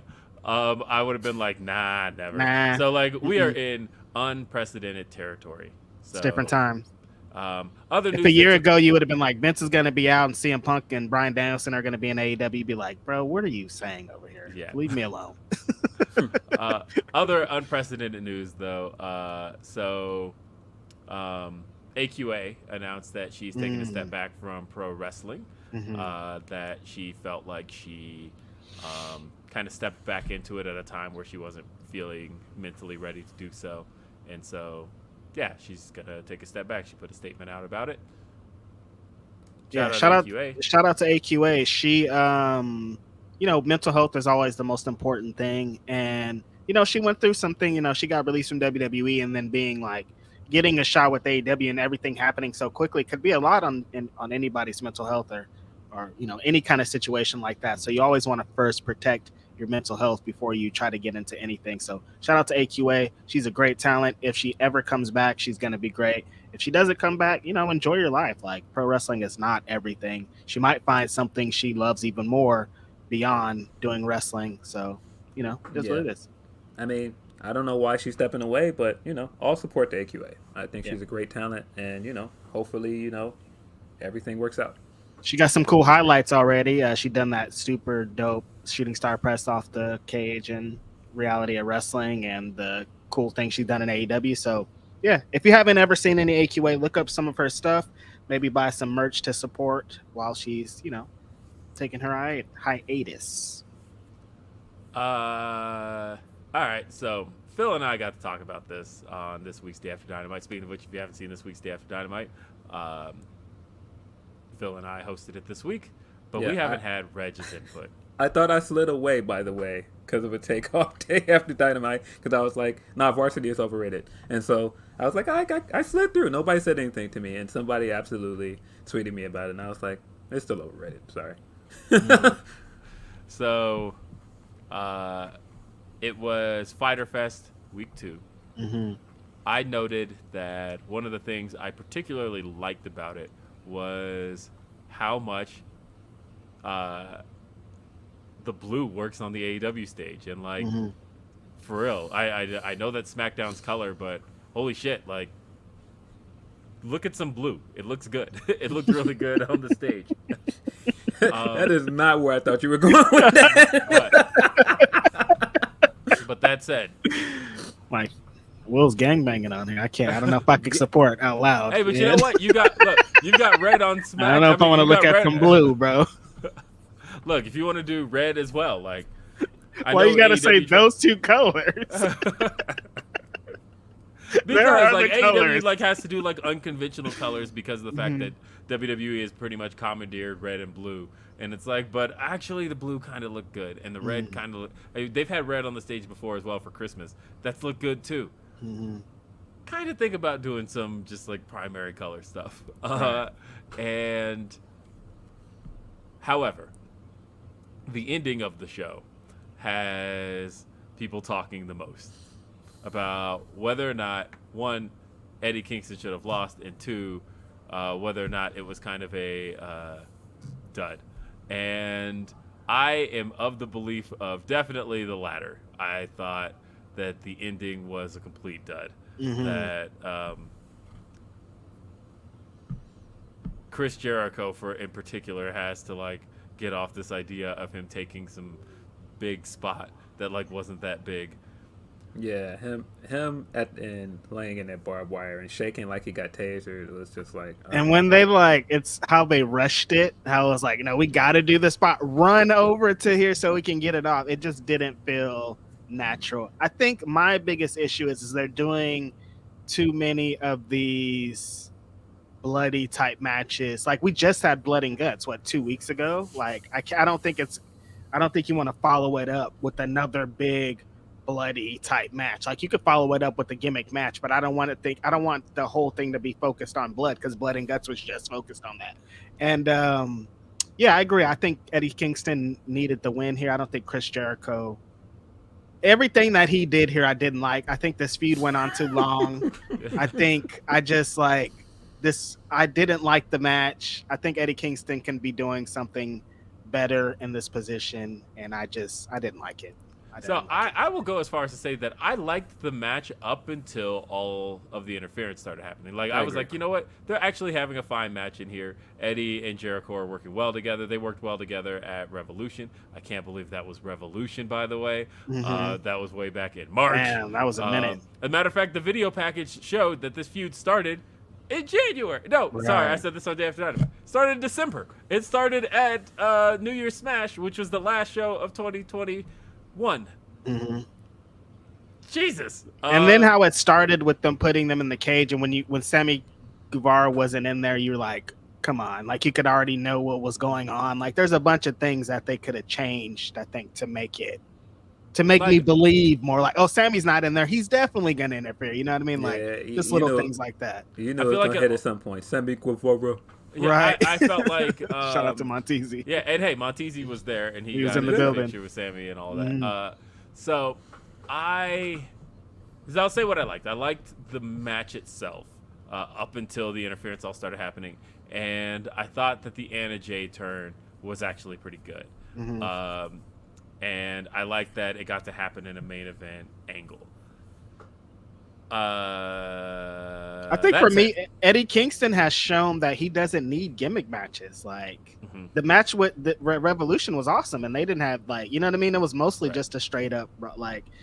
I think they're trying to get over this Eddie Kingston trying to kill Jericho thing, and they're trying to harp on it. But I think, hopefully it's over. I need the shoot to be ending with this match. Like we don't need any rematch. Just well, and I thought that the ending angle to me was like, okay, this is how we transition over to Sammy Guevara and Eddie Kingston. And I'm like, you know what, that's something I would want to see. But then, like I said, the post match was just kind of dumb. Like I didn't really need this, other than. Like, I guess people are talking about, in the meantime, for something for Moxley to do, running back Jericho and Moxley. And so Jericho needing to get back into the top 5, I guess, was the idea there. I'll say this. Jericho and Moxley never had somebody just put it in the chat. They said, this feud started back on TNT Dynamite. That's how long this has been going. And it's true. We get the show it, bro. actually started. Yes, The feud actually started on Dynamite on TNT. Now, when I say Jericho and Moxley, what I'm referring to is the fact that August 5th, literally 2 weeks from, August 6th, 2 weeks from today, they have Battle of the Belts coming up. So, like, it's one you could do, like, a really short program. Yeah, I'm down for that, but don't build it, like, to all out. I don't think you have to. No, not to all out. I'm thinking more like, okay, you've got to have Moxley. Like, you've got to have Moxley defend the title, like, soon. And I think that would probably, to me, be a good way to blow off Blackpool Combat Club versus Jericho Appreciation Society, is to have the leaders, Moxley and Jericho, go one-on-one. Moxley wins, retains the title. Jericho actually hasn't had a title shot since he lost the belt 2 years ago at Revolution. So it's not like this is something that we've seen a lot of. Jericho actually has been out of the title picture pretty consistently since he lost the belt. This is what I love about Moxley. What I love about Moxley as champion is that Battle of the Belt is coming up, and like anybody could be a contender. Like you don't need to. Him being a defending champion all the time is like you could build a guy in one show. You could build a guy at the beginning of the show and have him have a match at the end of the show, like we've seen. And that's what I love about Moxley's reign. Moxley's just having an amazing year. It's all right. He only won it at Forbidden Door, which, by the way, shout out, I got a new poster added, the Forbidden Door poster. I try to get a poster for every event I've been to, but I'm now realizing that I don't have posters for the takeovers. And so I'm going to try and obtain those. And then where am I going to put them? I don't know. I have a wall over here that doesn't have anything, but otherwise, my wife even noticed. She's like, if you're going to keep doing this, because I also have a Double or Nothing poster right here. She's like, if you're going to keep doing this, I hope you recognize that, like, you are eventually going to run out of room because you keep going to these pay-per-views. And, like, look, I got posters from events I went to in 2003. I'll be fine. I'm going to, I will be fine. But, yeah, this is a really great one, though. This Forbidden Door poster is really great. They sent me 2 of them, so I'm giving one of them to Phil.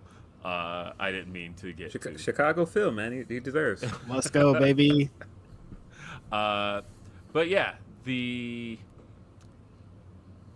Moxley's reign has only been since Forbidden Door, and I already feel like I love the fact that he competes every week, and in competing every week, he has even defended the title or had eliminator matches. Like him just being a present champion instead of I'm the champion and all I do is talk now. I hate that. Now I want a champion that's going to be in tag matches and eliminator matches and doing like being out there, being the leader of this company. I mean, and being on TV. That's it. It's pretty easy. I don't know. It's not that hard.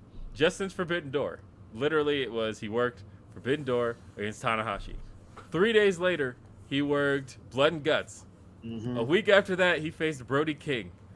And then a week after that, he faced Takeshita. And then a week after that, he's in a tag match with Wheeler Yuta against Best Friends. And Best Friends slightly working heel in that match. So, like, I loved it. That to me, like, Moxley has already just been He's just go, go, go, and I love it. Pretty sure they're gonna announce another match for him at Fight for the Fallen coming up here this Wednesday. Tonight, probably. Yeah, Because they said they're going to announce matches at the Ring of Honor show. Yes. Yeah.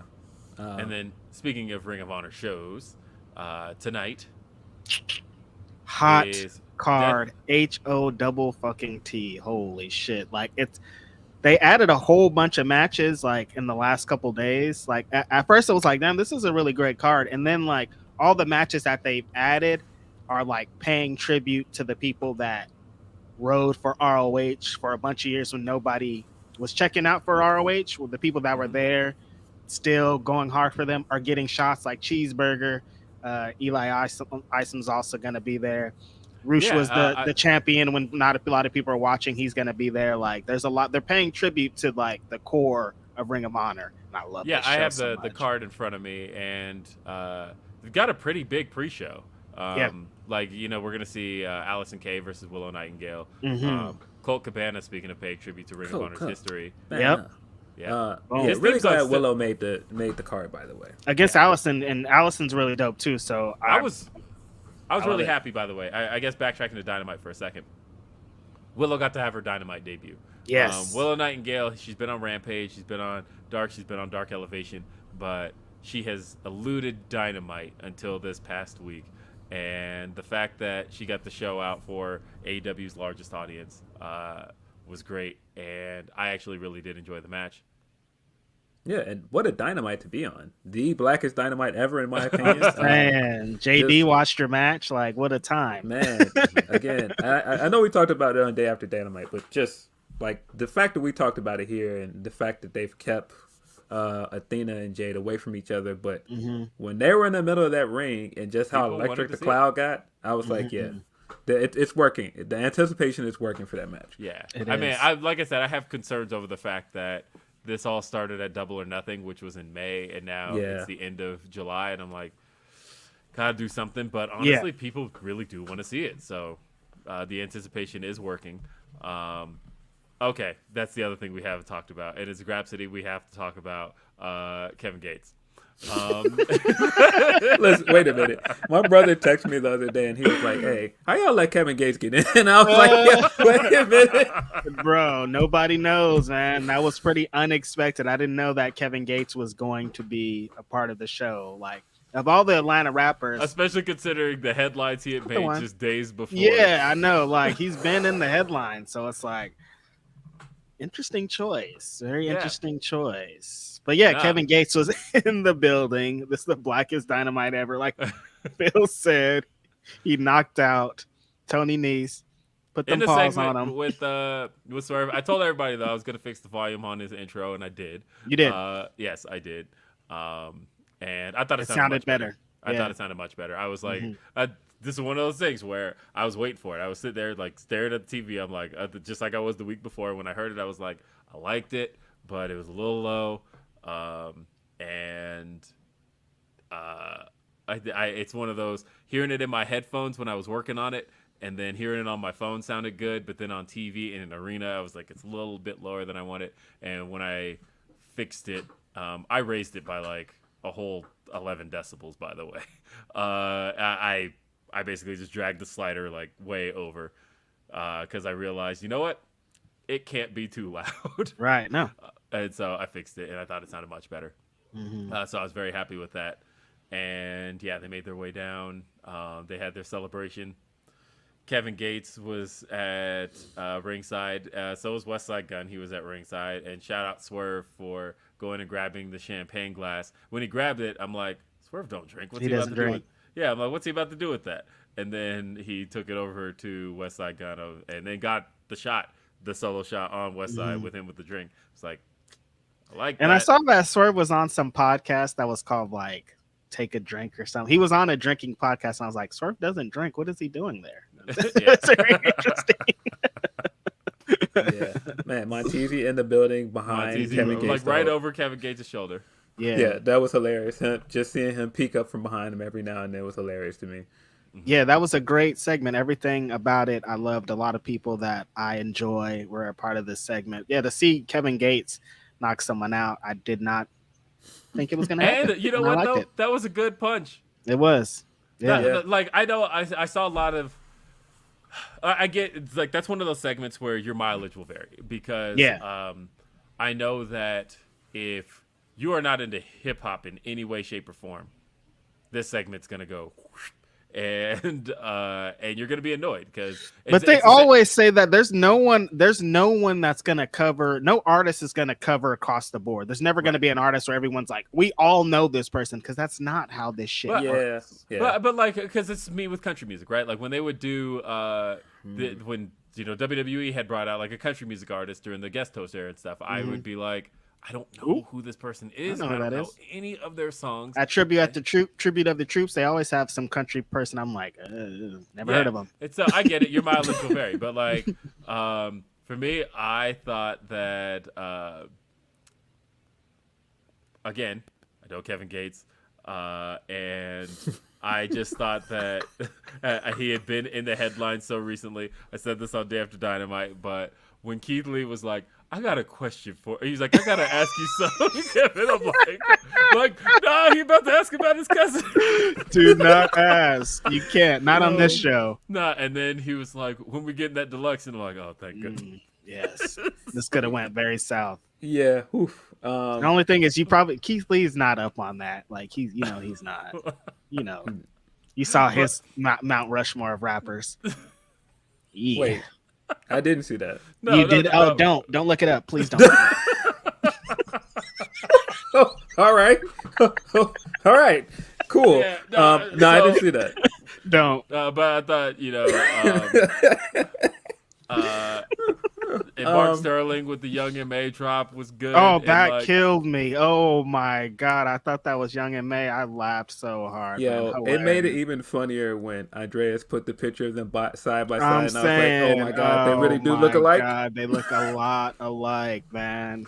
Fried your ass, Kevin Gates. But no, it's like what you're talking about with the music. Like they haven't only done hip hop things. Like Rancid was there before. They've done a lot of things to cater to other audiences. So it's good to in Atlanta, where you are. What goes on here. Like Freaknik used to happen here. Like what kind of crowds it played towards. Yeah. And although I never got to talk about that Rancid performance. By the way, I thought that performance at Double or Nothing was one of those like rare times where like the 25 years after the original song was released, they sound still like the track, and they sounded just like the track, and that's rare. That was rare. That was a really good live performance. Yeah, it was a great entrance. Made Ruby look like a big star. Still think she should have won that match, but interesting choice to have the band there and still not give them the W. But it is what it is. Okay. But I just thought, and we talked about Jermaine Dupri. And like my daughter's like, who's Jermaine Dupri? And I'm like, Jermaine Dupri. I guarantee you do. You just don't know Jermaine Dupri because you're 11. Yeah. But I pulled up like multiple songs, and he produced one of your girls' best albums. It's like that, y'all. Yeah. That was the song I played for Veda. I played her in the video, and luckily Jermaine Dupri looks exactly like he did in the video. So, like there he is. Yeah, I showed it to her, and I was like, him, and she's like, oh, him. You didn't show her that clip of that new If I Cheated shit? No. Oh my god. No. I saw that. That clip is crazy, bro. That clip is crazy. I haven't heard the whole song, but that clip is wild. What are we doing here? I don't only know. saw the clip, but what are we doing? You haven't seen this, Reg? I don't know what you guys are talking about. What is this? Oh, you got to look this up. I'll show it to you afterwards, man. It's hilarious. So yeah, we. I don't know. But JD. Song? I also showed her "Let's Get Married" remix because that's a song Veda knows quite well. And I'm like, Crisscross, like that's a legendary figure. Usher has been in the news all the time, and like, he's the reason that there's Usher. I was like, you've seen Jermaine Dupri. I know you're 11, but you sit in the backseat of my car enough to where you've heard enough Jermaine Dupri music, and ain't dated Janet Jackson. Come on, man! In the video for yep. Y'all know what this is. Yeah. So Maj Hates All says, I know folks want Sasha to come back, but I want a long-term Mercedes Jade angle for control of the baddies. I think that would be a chef's kiss. Wouldn't be mad at it. Yeah, I do think personally I would like to see Sasha go somewhere else, but I feel like Sasha is Sasha regardless if she goes somewhere else or not. And that's why I feel like Naomi has more to prove than Sasha does. Sasha's gonna be considered proved it. an If Sasha was great. like, I'm done here forever, we're good. Like she did it, Hall of Fame career.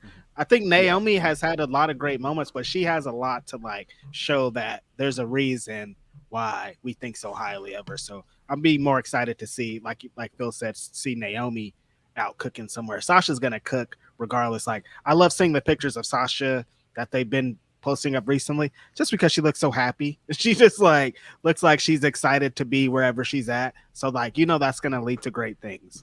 Yeah, she looks. Melissa great. in the chat is saying she doesn't know Jermaine Dupri, and she said 43, never heard of him. There's Money in the Thing, Jay-Z and Jermaine Dupri, like that. A Jermaine Dupri song. You've heard an Usher song or a Mariah Carey song or Chris Cross. If you'd heard Jump, Mac Daddy, he produced that. The Brat, like you've heard something. That's it. Something. Like unless you've just never heard hip hop a day in your life, then I see it. But if you've heard I was a big Chris Cross dude, so like, and when young I say black kid, come on, we all were wearing our clothes backers, man. We were lit. And when I say like really into Chris Cross, because like most people just know Totally Crossed Out as an album. No, for me, The Bomb and Young, Rich, and Dangerous were also my albums. I actually love Young, Rich, and Dangerous. I think. What was the lead single from their Grown Up album? From Young, Rich, and Dangerous, it was Tonight's the Night. Tonight's the night. Tonight's the night. Please, my whole crew makes cheese. Tonight's the night, baby. So blow up on these. Yeah. That was dope. I like that. That was my shit. But then they also had the second single off of that with Aaliyah and Jermaine Dupri and The Brat. It was "Live and Die for Hip Hop," which I think is one of my all-time favorite songs. Period. I think it's just a really great like tribute to hip hop music. But then on top of that, it's just a dope song. I think that was honestly the dopest Criss Cross ever came on a song was "Live and Die for Hip Hop" featuring The Brat, Aaliyah, and Jermaine Dupri. And I remember they would perform that song on Video Soul. Now I'm really dating myself, Donnie Simpson. But green-eyed Donnie Simpson. Yeah, shout out to Donnie Simpson. Yeah, so. JD used to be writing them raps too. JD's a multifaceted producer, rapper, engineer, all the cool things like a music guy. In Atlanta, he's a god. So this was like a real thing. Come on, man. Welcome to Atlanta. It's like one of his Bow Wow. We haven't said Bow Wow. Oh my God. Bow Wow. He produced Bow Wow. But that was welcome to Atlanta where the players play. Like that was the funny thing was that's why I made the joke earlier where Reg was like, Jermaine Dupri. I'm like, literally, if that was just a joke he was making about AEW being in Atlanta because of Welcome to Atlanta, that would have been a funny joke. But like it was a real thing. There. Jermaine Dupri was everywhere. And like I see Bone Thugs and Harmony mentioned. He also produced the Bone Thugs and Harmony track. Right off the top of my head, Lil Love. Can I get a little bit of Love? The opening line to that song is, y'all know what this is. That was his catchphrase. That's him everywhere. Y'all know what this is. That's his catchphrase. That's Jermaine Dupri. He was on that song. You never seen that one clip where they make head bouncing at the Soul Train, him and the Brat. Everybody's make head bouncing. It's a great clip. Yeah, no, it's Jermaine Dupri. He's everywhere. Speaking of Dupri's, though, they're asking about Max Dupri. Speaking of Dupri's, sounds like he gone. Yeah. So it was reported by multiple places. I think the Torch had the first report on that today. That Max Dupri is reportedly being replaced. That they introduced Maxine Dupri. They introduced Maxine this week, and that Max is like out. That they are just moving forward without him. This is life comes at you fast, buddy. Remember when he said something's not gonna work? I knew this guy could talk his way into and out of anything. And sometimes they do this thing. They were gonna do it to Adam Cole, where they bring somebody over to NXT and just make him a manager because they could really talk. But they're not going to be passionate. If you're a pro wrestler and all your entire life you wanted to be a pro wrestler, and then you go somewhere and they tell you, we don't really want you for that. We want you for this. It's going to be hard to get a lot of wrestlers to just change that. Oh, don't be a wrestler anymore. You're going to be a manager. I mean, like, I like money, but I don't want to. I'm a pro wrestler. How did I get here? What do you mean, dude? So, like, Well, it seems like he was on board with the gimmick. It seems like him getting written off wasn't so much him not liking the gimmick. Am I misreading it? I mean, it sounds like so. Like I said, it was the Torch. Wade Keller reported that the Maximum Male Models gimmick will continue, but without the brash, talented mouthpiece Max Dupree, formerly known as LA Knight and Eli. he was Drake. selling it. It says Max Dupree, sources indicate, had rubbed some people the wrong way and wasn't fitting in, so a decision was made by Vince McMahon a couple of weeks ago to write him out of the storyline. Max knew last week he was making his final appearance when he plugged his sister would show up on SmackDown this week. Max's sister, Maxine Dupree, being played by NXT's former Sophia Cromwell, took the place of the gimmick. Yeah, Vince gave him that pardon gift on the way out. Wonder why he was upset, because he doesn't want to do this shit. I'm a fucking wrestler. I'm not a damn manager. Now, I didn't see SmackDown last night. I went out to dinner with my family. I posted that picture with me and my daughter. That was us at eating Asian food. It was good. But as a result, it's one of my favorite restaurants, Golden Saigon. If you're ever in Denver area, it's great shit. Yeah, no, they dedicated about 15 seconds to the whole thing. I ate lamb. I ate, what was it? Lamb curry was what I ate. Oh, that's what's up. Delicious. Yummy.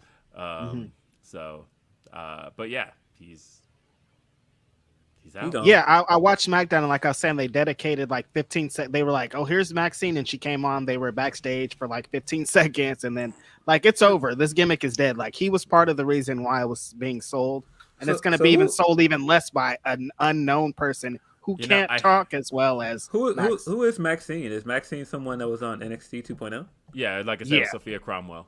Okay. I don't know if she was what she had done, but and of course, for those who are familiar with my relationship with Denise Salcedo, know that she gets to say "I told you so" on this, because I was the one talking about liking this gimmick, and she gave me shit.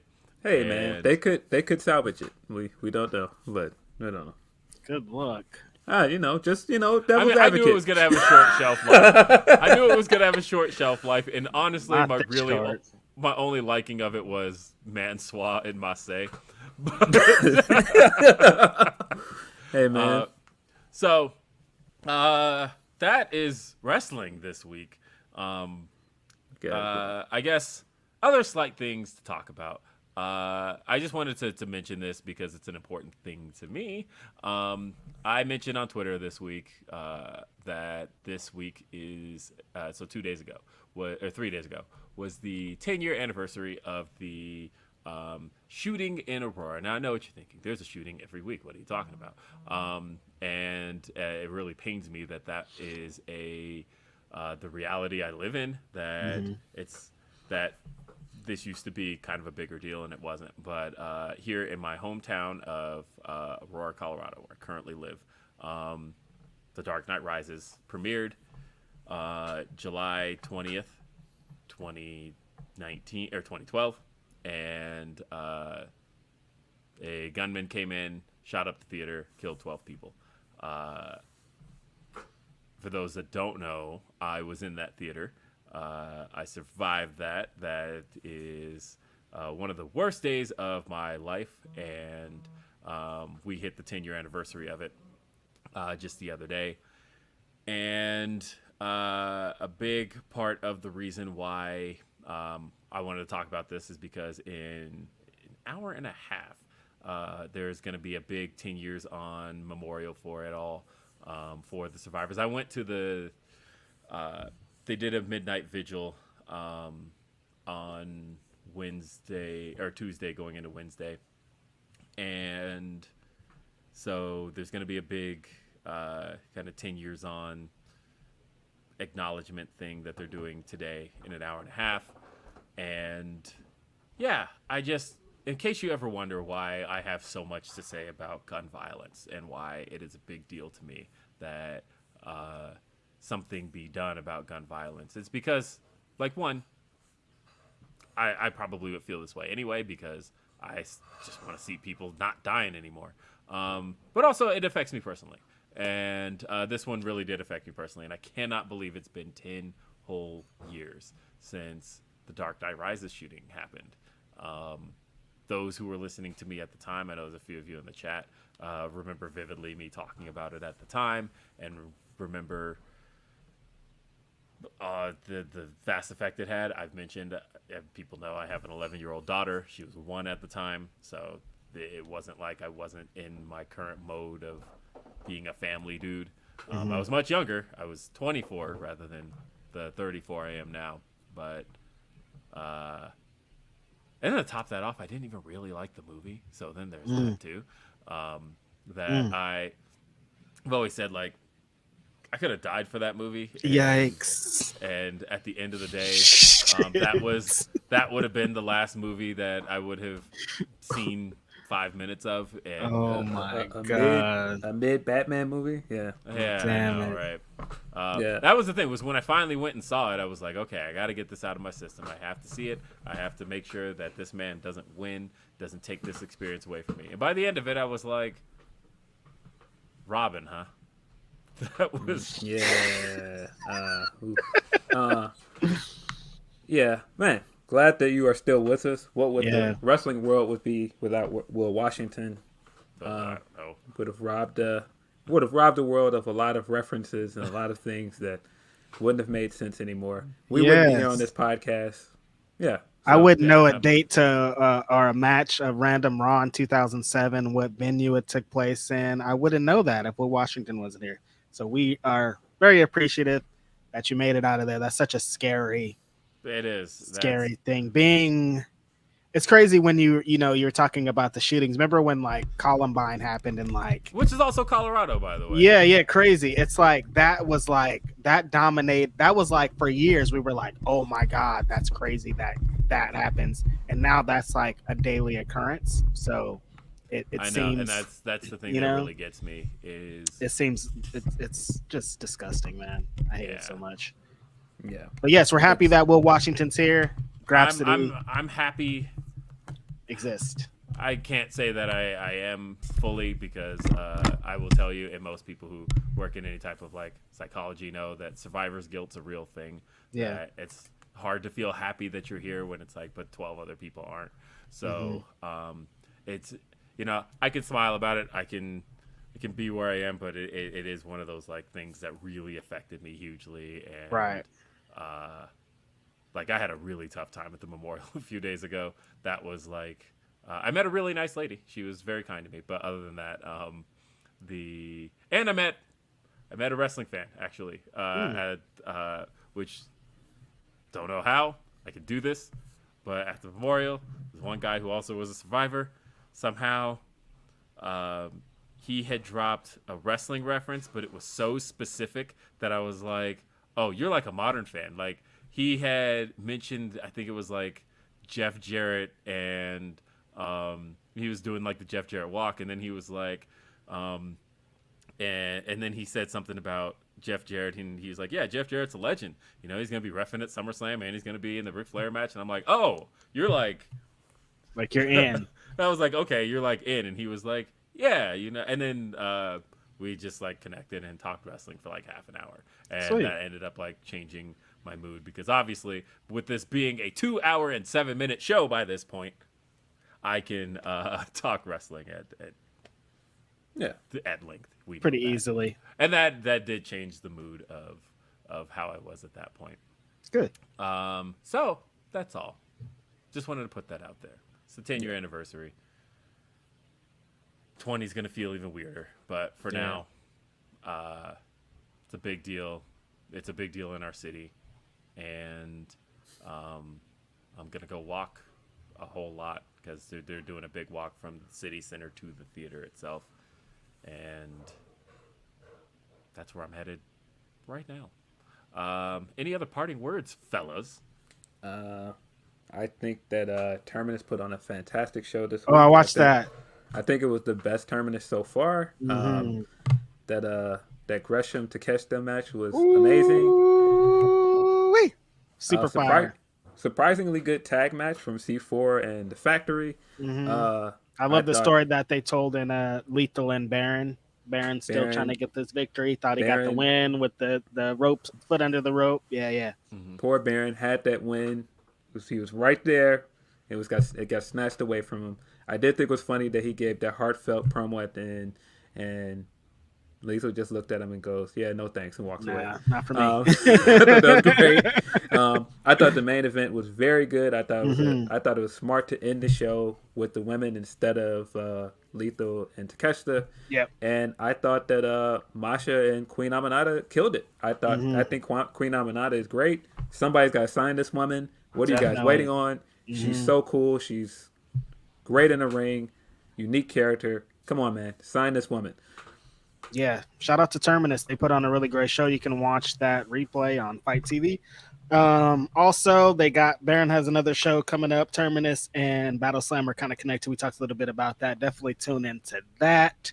Watch the Ring of Honor show tonight. It's going to be a lot of great action, a lot of great stuff. We're going to see maybe the match of the year, round 2, Briscoes and FTR. So it's going to be a pretty hot night. I would main with that. I would honestly. Yeah, I think they should. They've been saying. I think they verbally said that the like I heard Excalibur say the world title match was the main event. So I don't know. World title. All right. But it's going to be hard to follow that tag match, like we saw last time. Same thing for Gresham. Like he had to follow that match, and it's like I don't know if you can follow this match. So yeah, I think I agree, and it should be the main event because you can't. It's going to be so hard to follow. Yeah, I'm gonna double down because people were mad when I said on Twitter Gresham should win this match. I agree. I like Claudio as much as the next guy, but I want Gresham to retain. I think that Ring of Honor means so much to him personally, and he has stepped in as the guy that was immediately signed. Like, just look at the first pay-per-view they did. All of those guys, the guys lost their title, but Gresham, he was the guy at the press conference. He is a flag bearer for that brand. He should continue to be the flag bearer for that brand until it gets to TV, at least. Yeah, and I want his win over Claudio to lead to him having a match with Bryan. So I agree. Get that W, get that big W, get a big win, establish you as the new flag brand holder for Ring of Honor. The new Ring of Honor is going in this direction with Jonathan Gresham as the champion. Would like to see it, but I also recognize what this show is, and this show is kind of the litmus test for getting them their TV deal. Right. And so I feel like I can see them selling networks on Claudio. I mean, Claudio being the figurehead is not a bad idea also, Right. No, Claudio's not a bad idea. I just think it's too soon to beat Gresham, personally. Agree. And I just think... I think it's too soon, but also, like I said, I can see... kind of like how Jericho was like kind of the figurehead in getting AEW their TV deal going with somebody that people are familiar enough with. I could see them using Claudio. Yeah, but are we going to be honest though? Claudio ain't Jericho though. Claudio don't have the mainstream but also they're appeal looking for a Jericho Jericho type deal. They're looking for Ring of Honor to get a TV deal. This isn't like AEW's TV deal where hey, we're going to be a nationally touring wrestling brand. We're still going to kind of function as a lower tier promotion here. They're not expecting. I don't think they're expecting AEW money for Ring of Honor on TV. I wouldn't think so. Yeah. So I want my man Gresham to win. I want Gresham to go over though. Yeah. The last one, Ronan Mike Clip says, Ospreay just dropped a new video on Twitter. Is he Kenny's first program back, or do they just really hate each other? Also, finally saw Sonic 2. I have to know what you thought of it, Will. I love Sonic 2. Are you kidding me? That movie is, if you are a fan of Sonic the Hedgehog, and I am, that movie is just chock full of references and all of the backdrops are like stages from the games, but then like I thought they honored Tails really well. I thought Knuckles was hilarious. Sonic himself is well done. It's also a black movie, and if you don't, it's a black movie. It very much is. Did you see it, Phil? I haven't seen it yet. Okay, Sonic 2 is a black movie, and those who have seen it understand why. But it's like a goofy movie. No, I mean it's a black movie. And, you'll understand why when you've seen it. You'll be like, oh yeah, definitely, this is a black comedy movie. So hilariously, my nephew is like huge into Sonic now. It's just like he's just for whatever reason he's just huge into Sonic now. And I'll never forget we went to see No Way Home, and he was sitting next to me and his dad. And he was like, "We should go see Sonic together." And I was like, "Oh, okay, cool. Let me know."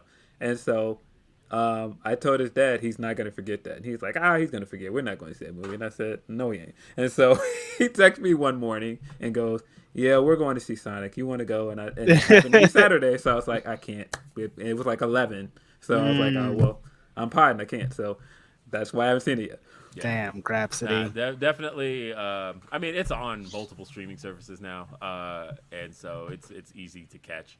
But Sonic 2, I liked it. I like the Sonic movies. I think they are perfectly harmless. They're some of the best video game movies ever made, just in the sense that they don't take themselves seriously at all, and they're true enough to its source material. Like, shout out, I forget the name of the lady who plays or plays him, but they got Tails' most common voice, the one who plays him in the video games, to play in the movie. So, like, everything just felt good. Idris Elba's Knuckles is hilarious. It was great stuff. But, yes, they know what I'm talking about now, the wedding. Sonic invited to the cookout. Sonic is 1,000% valid at all cookouts. Yeah, black people Agreed. had Sega. Black people had Sega consoles. We know this. Yeah. Hey, folks, thank you for being with us on this edition of Grapsody for your Saturday, July 23rd, 2022. I've lost track of what episode this even is. I think we're somewhere in the 40s. Probably. That makes sense because we started in October. So Somewhere in the 40s. Huh? yeah, so we're getting close to 50. I'll do a count in a little bit. But because we haven't taken any weeks off. We were supposed to, but We took a week off. We took a week off for Christmas. Oh yeah, we did. But we were supposed to take a week off for New Year's. And Our emergency pod. and That was that's kind of like the origin of the bat signal at this point. yeah, and now we got it. So, ladies and gentlemen, thanks for being here. Thanks for being a part of this edition of Grapsody for Philip Lindsey, for Righteous Reg. I'm Will Washington. We will see you next time. Have a great day. Peace.